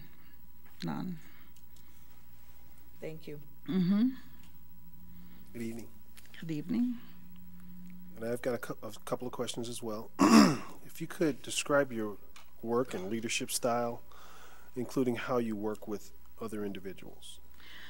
My leadership style is kind of self-motivated. I work well with others.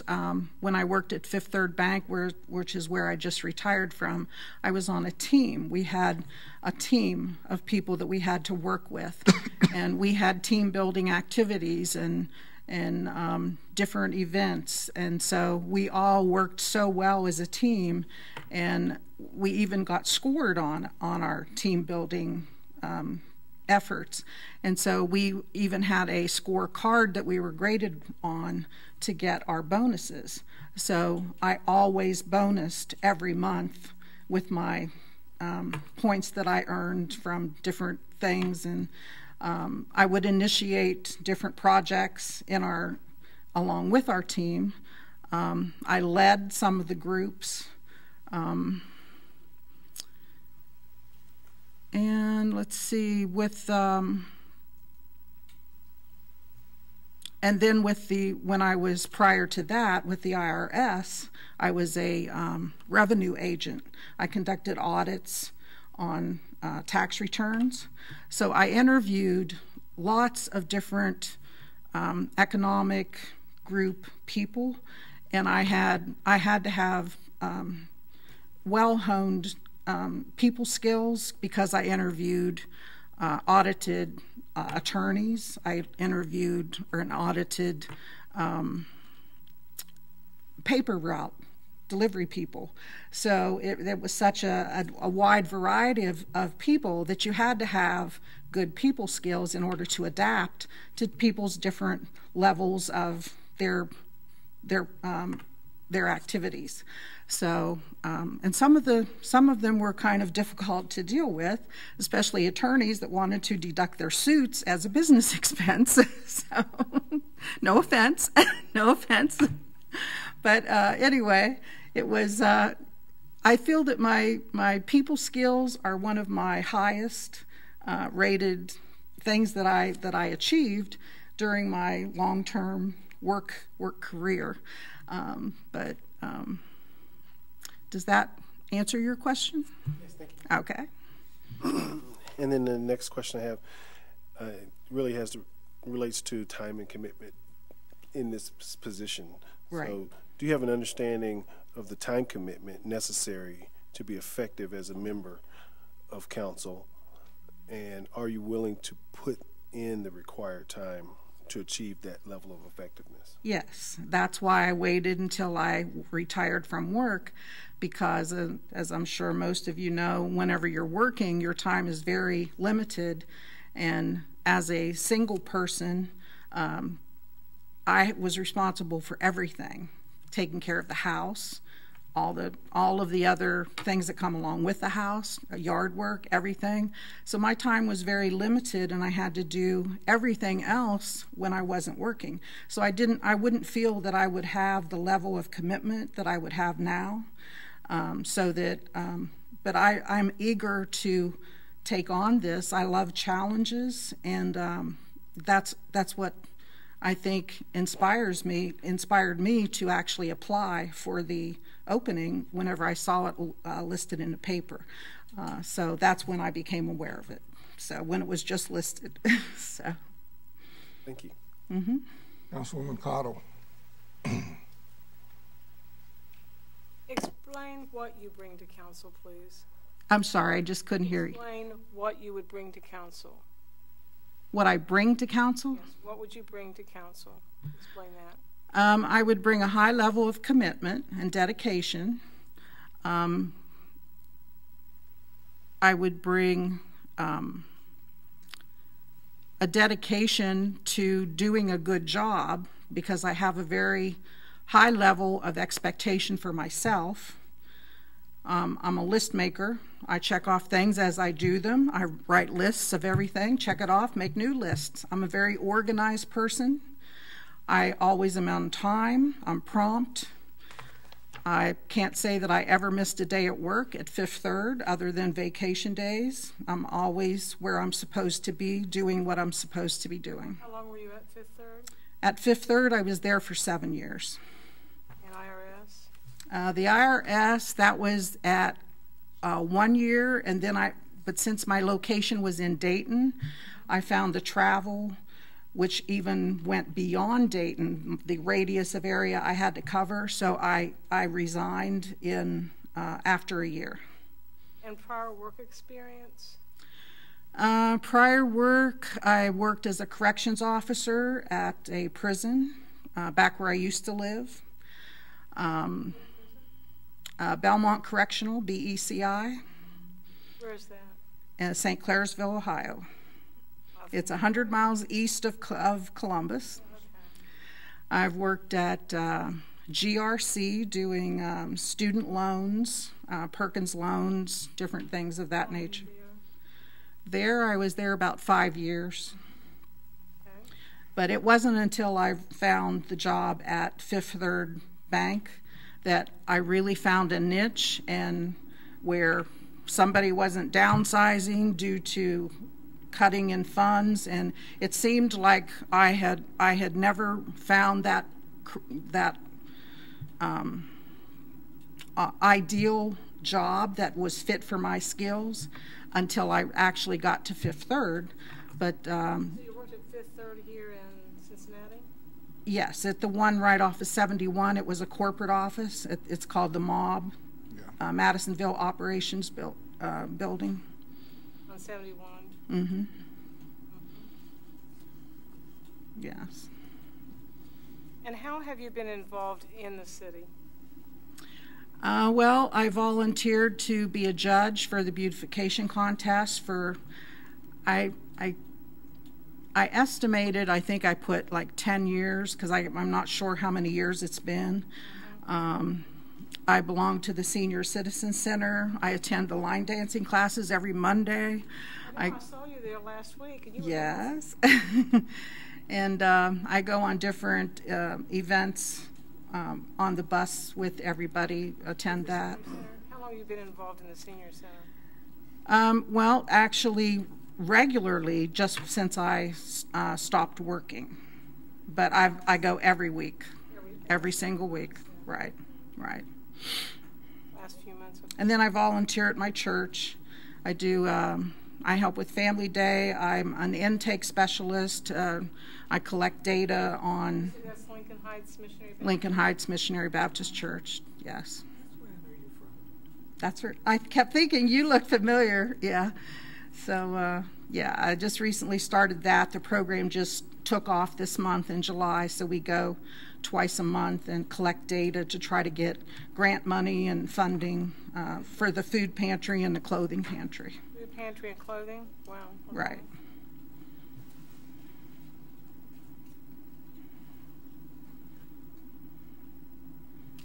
And other things in the city? You said you've been here how long?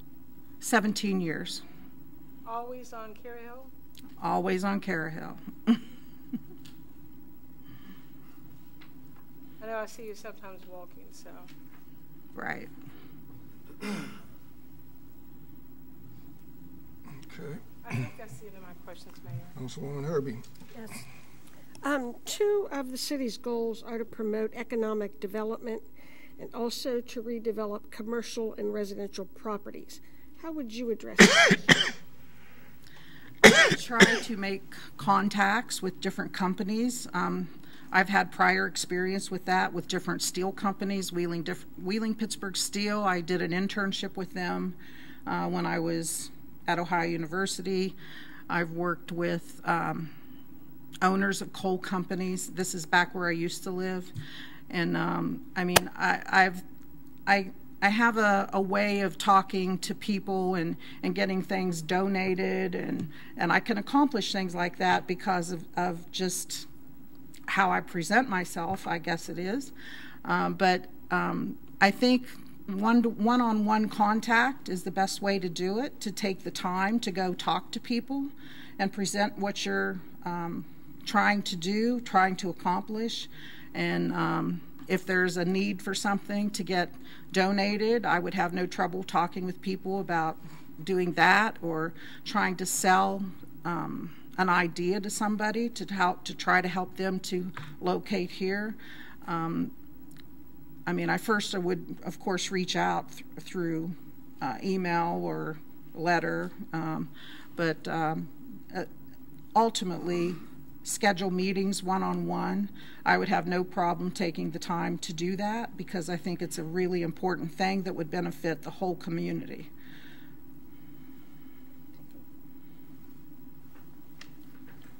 Okay.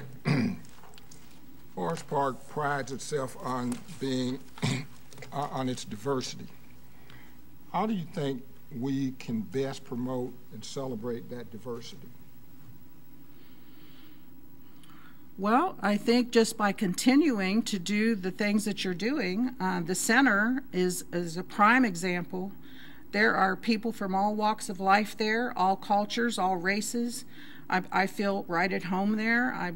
It's just a good place to meet people and get along with people. And but I think that the city of Forest Park is a good example. I know from what Mr. Edwards said at our line dancing thing, he's always giving us different talks and information about how things used to be, which I didn't know because I wasn't here then, but how North College Hill was where people moved from there to here to Forest Park because people were denied. And he says now it's the kind of like the epicenter of diversity. So I really agree with that.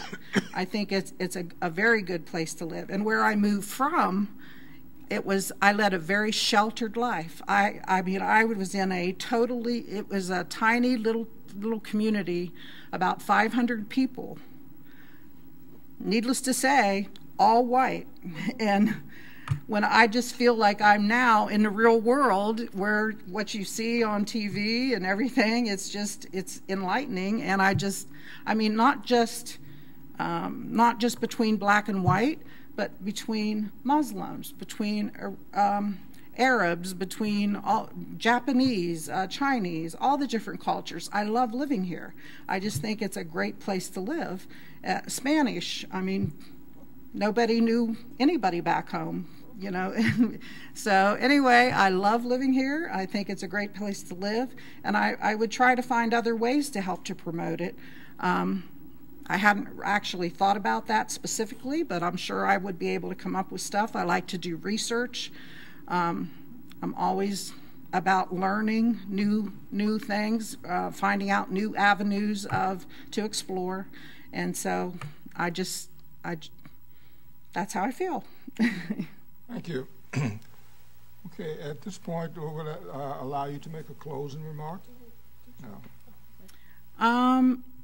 I just feel that I'm very eager to get involved in the community in a position where I would have some sort of say in how things went on, and try to help bring about more benefits to the city of Forest Park.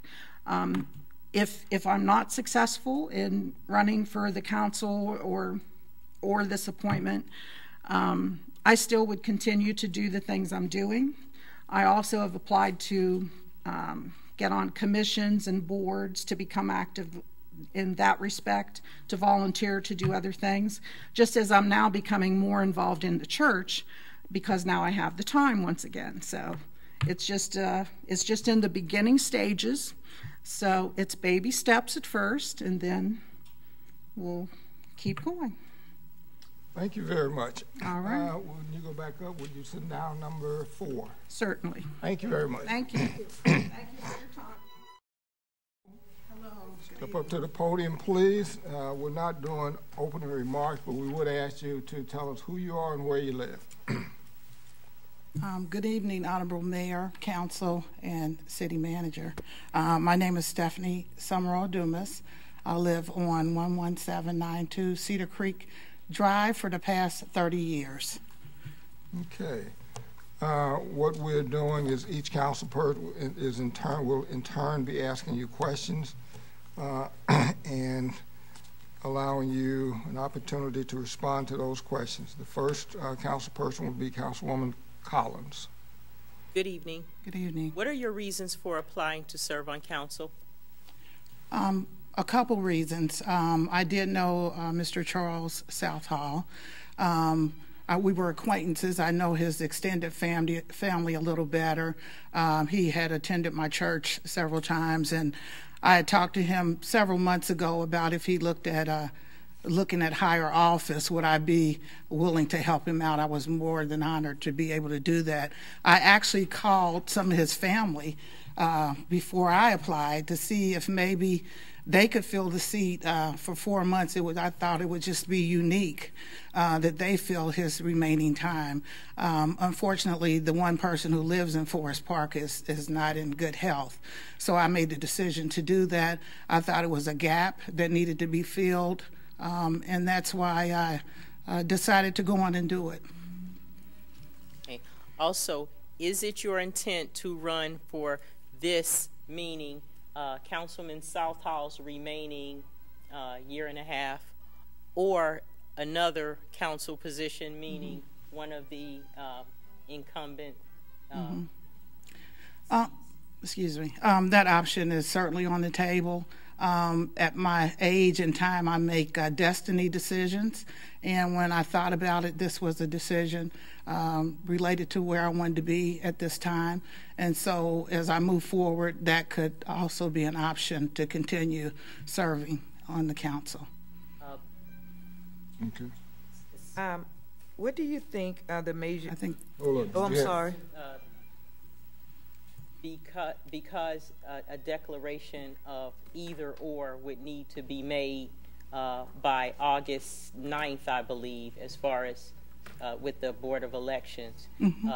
Do you have you at this point made a decision whether or not you want to obey the Board of Election requirements and attempt to run for either the remainder of Councilman Southall's seat or one of the 4-year positions? Well, certainly it would depend on tonight, whether or not, I would go in and decide to move and into his seat on a longer basis. And also, if the deadline is August the 9th, I believe you only needed like 50 signatures, and I don't think that'll be a problem to get. Okay. Mm-hmm. Thank you. Councilwoman Hope. What do you think are the major issues facing the city, and what solutions do you have to offer to address these issues? Wow, that's a big one. We know that Forest Park is basically landlocked, so we're doing really well in economic development. I know I had read recently that you guys acquired or are in the process of acquiring 44 acres on Waycross. I thought that was great because that'll be good for new housing development. So I think we need to continue to develop, continue to keep our streets resurfaced and clean, because that makes people want to stay here. Forest Park is changing, and there's a transition of people from all over coming in. So we have to meet the needs of our young people. We've somewhat fallen short on that. Our recreation department is great. We focus on our seniors, but I'd like to see us do more with our young people, and so we can start the next generation to stay in Forest Park. Do you know of any issues that may result in a conflict of interest between you and the city? None. Thank you. Mm-hmm. Mr. Barnes. Good evening. Good evening. It's interesting how things change. Yes. For those who don't know, we've kind of swapped seats over the last 12 years. I was actually in the same position about 12 years ago. So could you describe your work and leadership style, including how you work with others? Okay. I really pride myself on being a team player, setting high expectations for myself and those that are on the team. I'm accountable, I have integrity, I'm honest. And I see projects through, and I love research, so I'll go at my own time and kind of research things so I can present them to council. Anything that there's an area that I'm responsible for to make sure I've researched it fully. I like to have fun. I think people need to feel comfortable working with you, and I take positive criticism well. I think that's about it. Thanks. And it's kind of redundant, but do you understand the time commitment necessary to be an effective council member, and are you willing to put in the required time to achieve that effectiveness? Absolutely. I've actually been retired for 12 years. In between that time, I've taken on some major responsibilities, but currently I have no job. I'm not working for anybody particularly, other than sometimes I review grants for the federal government at home, but that's on your own time. You don't have to go anywhere or travel. So I have really no commitments right now. Thanks. Mm-hmm. Councilwoman Cottle. Good evening. Good evening. Explain what you would bring to council. Experience, a good listening ear,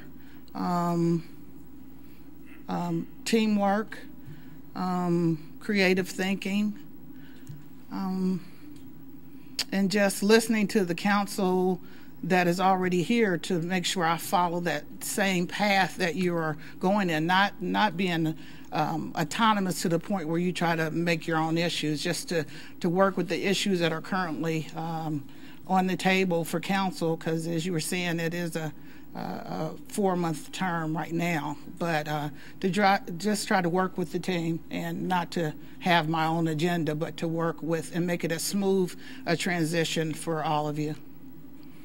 So you say it's a 4-month position. I didn't hear you. You said this for its 4-month term. Will you plan to run so you can remain in a council position to make the difference for that next 4 years? Question.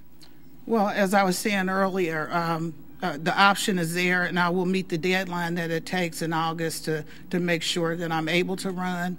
And so that is not off the table, as I was saying. Right now, I'm free. So, and I love Forest Park. That's why I've been here for 30 years. This room looks like 100 times bigger than when I was in here. I was like, what happened in here? But yeah, I'm committed to Forest Park, and that's why I've stayed here.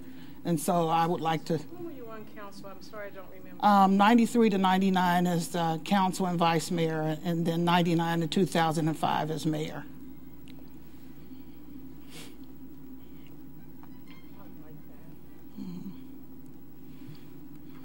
How else have you been involved in the city in the past? Well, and for how long in each capacity? Okay. Initially, when I left, I did apply for an Economic Development Commission position, but that didn't happen. So I ended up, I think, going to be the village manager in Lincoln Heights. And then in between there was another vacancy. Manager in Lincoln Heights? The village manager in Lincoln Heights. When were you there? 2011 to 2015. Okay. And there was a vacancy similar to this one. When I say similar, it was like 4 months term, and I put in for that. And so for council or for economic development? For council. Okay. Yeah. So other than that, my main energy has been in my church and projects, outreach projects within the community and outside the community. And I am really the project manager whenever some special event comes for the church. So that's mainly what I've been doing. You said what church do you volunteer in? Your member? Word of Deliverance. Okay, thank you.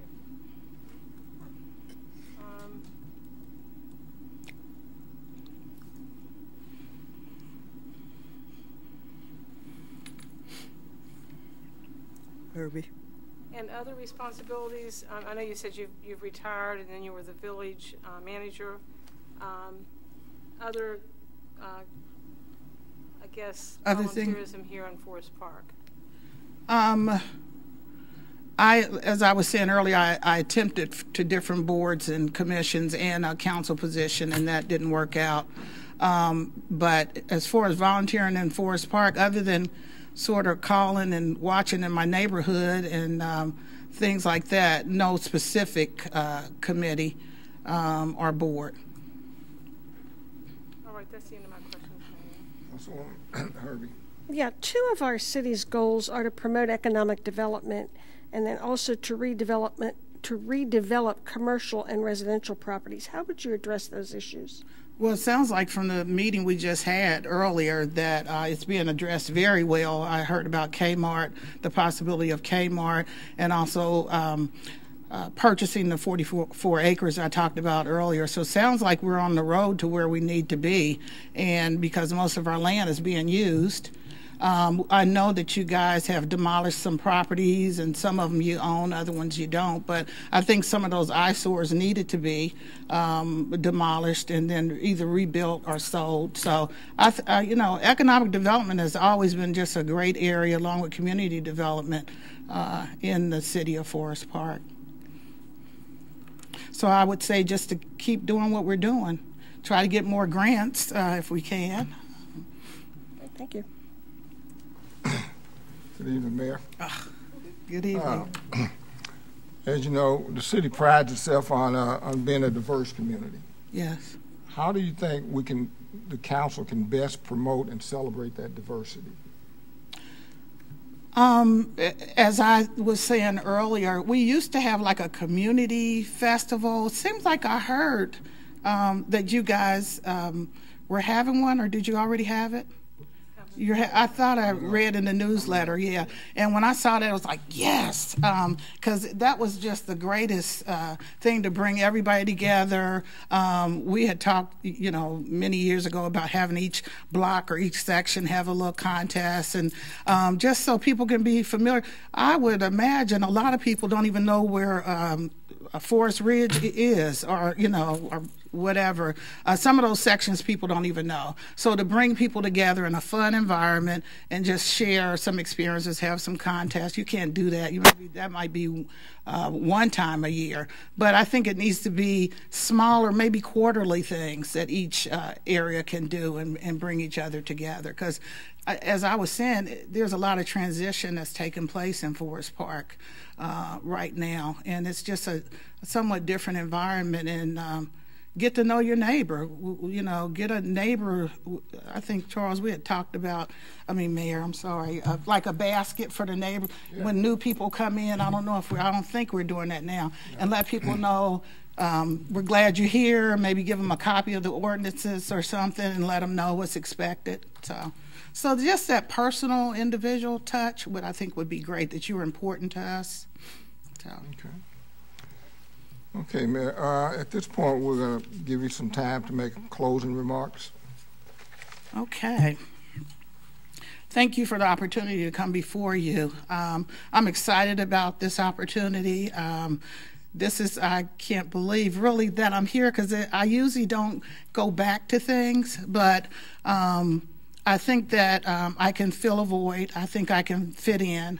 I think that I can hit the ground running, as I said on my paper. I love Forest Park. I have a lot of skills and that I can bring to the table, and I think structure and organization is great, and I see that up here. So I've had many hats in the past few years since I left, and all of them have been great experiences, and I look forward to just being a part of this team. Thank you. Okay. Would you send down to number 5 when you go back? Okay, I sure will. Thank you.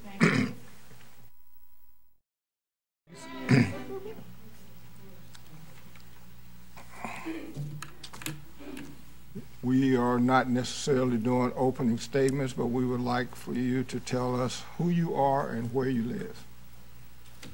Good evening. I am Rosalind Moore, and I live in the Mineral Station on Winston Circle.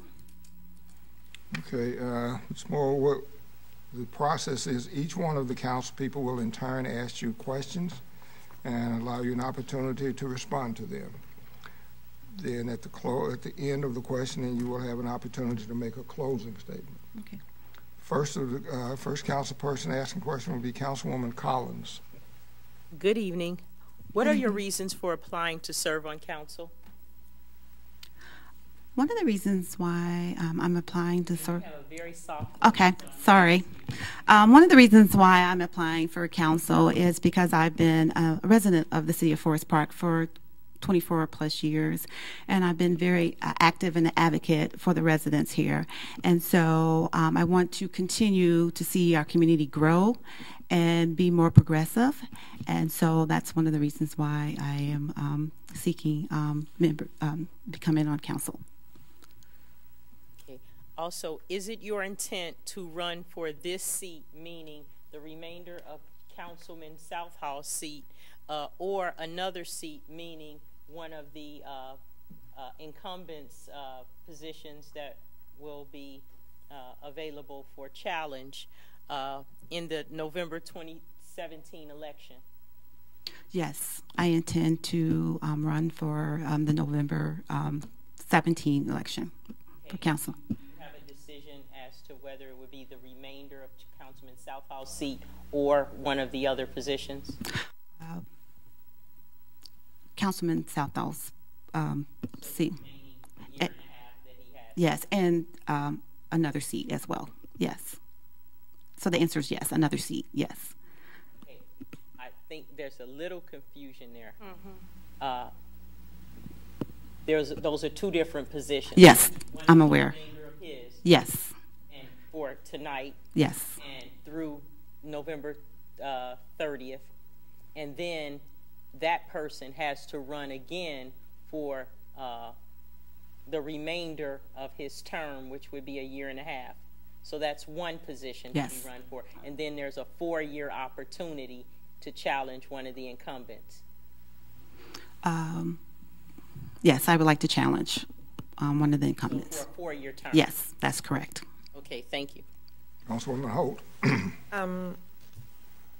What do you think are the major issues facing the city, and what solutions do you have to offer to address these issues?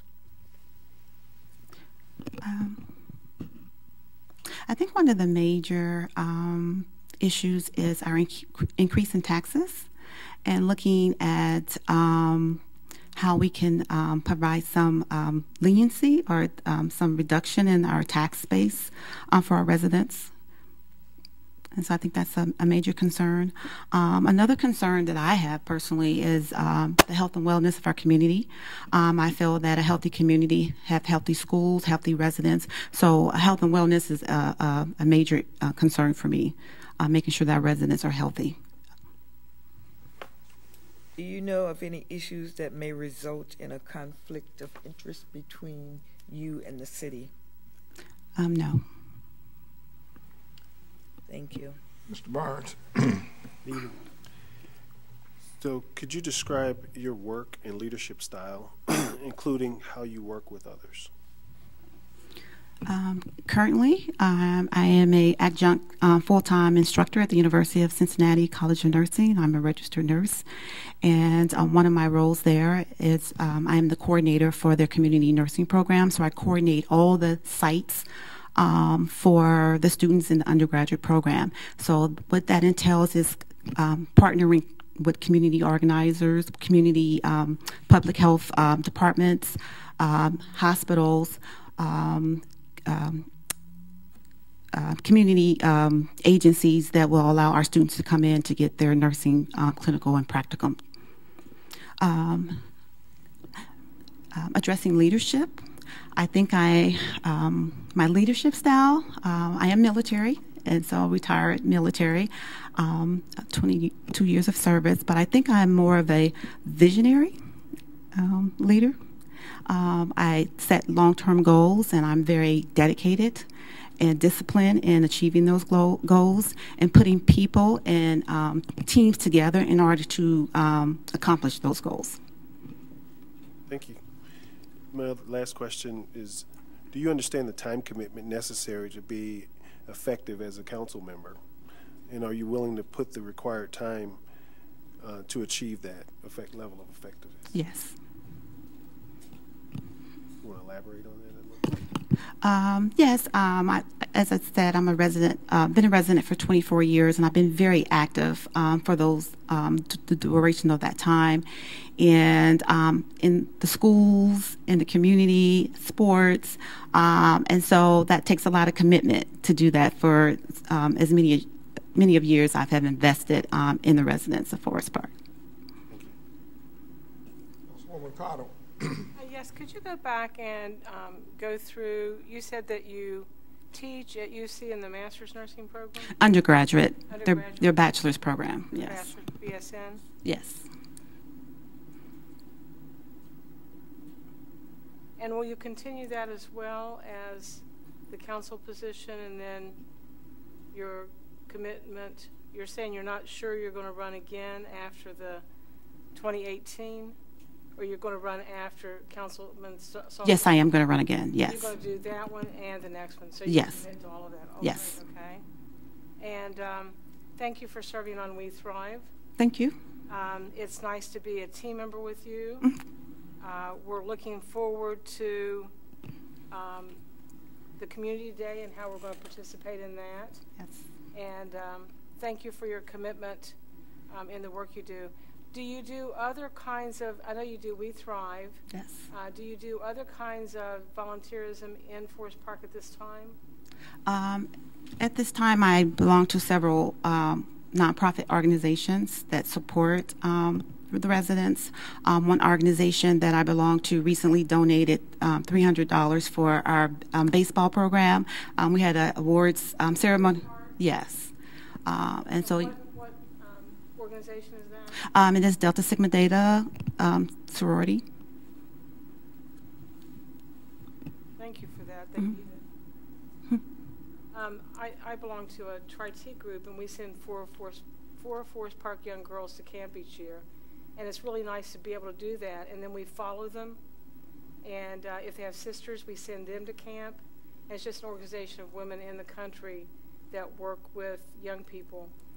And we usually stay involved with them, like at Christmas time, then it goes Build a Bear.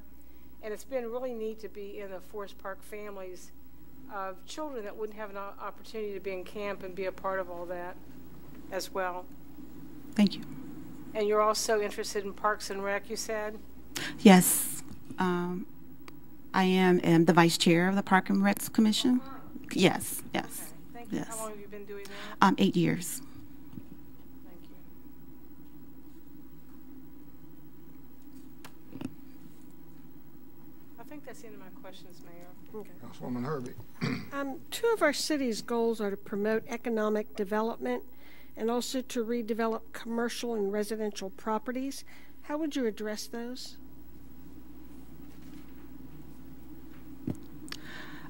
When we're discussing development of economic, I would say small businesses. I'm sorry, small business. Sustaining the ones we have. You know, we presented, the city presented to the Business of the Month today. And so just sustaining those businesses and looking for new businesses to come into the city of Forest Park. I think the other part of that is the and the redevelopment of commercial and residential property. I would say the same thing with commercial, making sure that we sustain the commercial businesses that we have, and also seeking to get new businesses as well. As far as residents, always we want to invite new residents to come to the city of Forest Park, so new homes, and encouraging others to come into our neighborhood and to purchase homes. And so I think that's beneficial. Okay. Forest Park prides itself on being a diverse community. How do you think we can best promote and celebrate that diversity? Well, as a resident of the city of Forest Park, I take great pride in our diversity, in our school system, and I think some activities we can do is to have more activities that involve the entire community coming together. I know in August we're having a big community event. That's a perfect platform for all residents to come together and see the diversity that we are. And so just more programming, more activities that bring people together in a central location. Okay. At this time, we would ask you if you would like to make closing statements. Maybe we have some closing remarks. I just think that it's been a pleasure living in the city of Forest Park. As I said, I've been very active in the community and an advocate for youth, for our seniors, and just the entire resident community. And so I just enjoy serving the community. Thank you. When you go back up, would you have everybody to come back down and say about 4 to 5 minutes? Okay. Thank you. Thank you. Everybody need to take one more break before we... Yep. Again, what will happen now is when they come back in, I will restate to them the voting process, which would be the clerk of council will pass out an initial ballot. Now, as you may or may not remember, when she passes out the ballots, there will be no discussion among us as to which of the 5 people you're going to vote for. You can only write one name on the ballot. If you write more than one name, now when I say one name, I don't, you can write their first and last name. I mean, you can only write one person's name on the ballot. If you write more than one name on the ballot, that ballot will be discarded and not counted. When we are finished, we will pass that ballot back to the clerk of council. She will tally them and give me the results, and I will announce the results from that first tally. If we select a person in that first vote, then the voting is over, and that person would then we will thank everybody for coming and participating, and we will swear that person in. Anybody got any questions in terms of process and procedure? Okay. Again, thank you all for, I told you it was going to be a long meeting, and it is that. So we will try to wind this up. And I said 11 o'clock. We might make it before, pending here. I thought as soon as they come back, we're ready. First of all, I want to, on behalf of council, I want to thank each and every one of you for taking the time to come over for the interview, but more specifically for showing an interest in serving your city as a member of council. We appreciate that very much. We hope that this has been at least a learning experience for you. And finally, I would say that if for whatever reason, if you are not selected, do not let this be the end of your attempt to become involved in your city. It's very important that the citizens participate in the governing of the city, whether through volunteerism or becoming an elected official. As I explained to you earlier, the voting process will be by city ballot. At this time, the clerk will hand to each of the council members a ballot, and the council members will in turn write one name on their ballot, fold it, and the clerk will collect those and tally them, and we will announce the results of that ballot.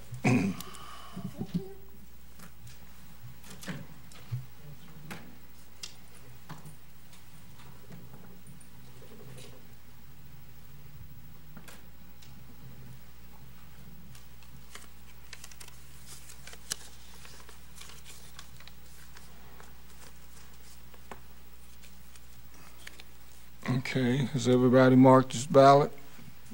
Would the clerk please pick them up?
John, do I just read the person that got the necessary, do I read them all? Whatever you'd like to do. I mean, it's, I think for transparency and public record to read all the votes. Okay. The votes received are as follows. Chelsea Nuss got 1 vote. Stephanie Dumas got 1 vote. And Rosalind Moore has 4 votes. So the person that would be appointed to the seats would be Rosalind Moore.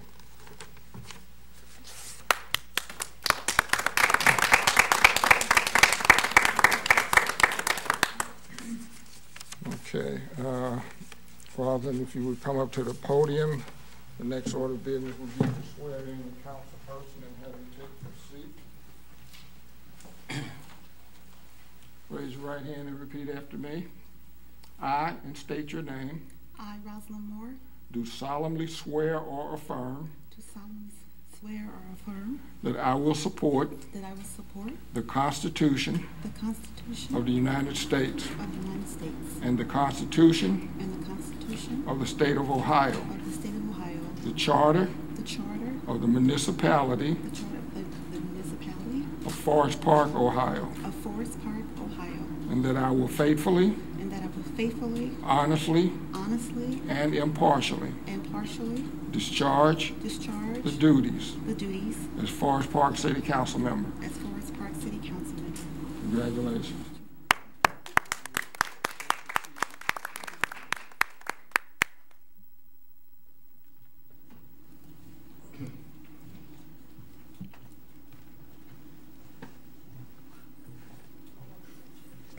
And again, I want to thank all of you for your participation and for coming to us. And as I said, don't let this be a ending for you, but a beginning.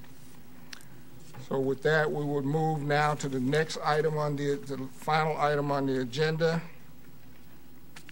and that would be, we'll need a, I will announce the committee chair, the committee assignments for the new council person, and the clerk will provide you with a copy of these. These would be as follows. You would serve as, first of all, you would chair the Public Improvement and Facilities Committee. You would also serve on the Public Safety Committee, the Law Committee, and you will serve as the council representative to OKI Regional Council of Governments. So the clerk of council will make sure that you get a copy of that, those committee assignments within the next day or so. And also, Mr. Dirksen will be contacting you about other things that will be provided to you as a council member and meetings that I will hold with you. Is there any other bid? I need a motion to concur with the committee appointments. Mr. Burns. Thank you, Mr. Mayor. I move to concur with the appointments as stated. Second. It's been moved and seconded that council concur with the committee appointments for the new Councilperson Moore. Is this a voice vote, Sally, or roll call? Is there any discussion on the motion? Hearing none, all those in favor of the motion to concur with the committee appointments, let it be known by the sign of voting aye. Aye. Opposed? Hearing none, is there any further business to come before the body? Mr. Burns. I would just also like to echo the comments given by the mayor to everyone who did apply. I've been in that position. I was appointed so many years ago. I know it was fun, but yet somewhat nerve-wracking. So you guys deserve a hand of applause, and I just wanted to extend that to you. Because, you know, in your next step, if you do choose to participate in the election, I bid you good luck, and thank you for coming tonight. Anyone else from council would like to make a statement before we close? I believe, and I could be wrong, but at least 3 or 4 of us were first on council by appointment. Councilman Burns, Councilwoman Herbert, and myself. I was appointed mayor, where I was appointed when Mayor Coates went to the legislature. So this is one route, and the other routes, obviously other people who were not appointed was elected. So again, thank you again. And with that, if there's no further business to come before the body, we are.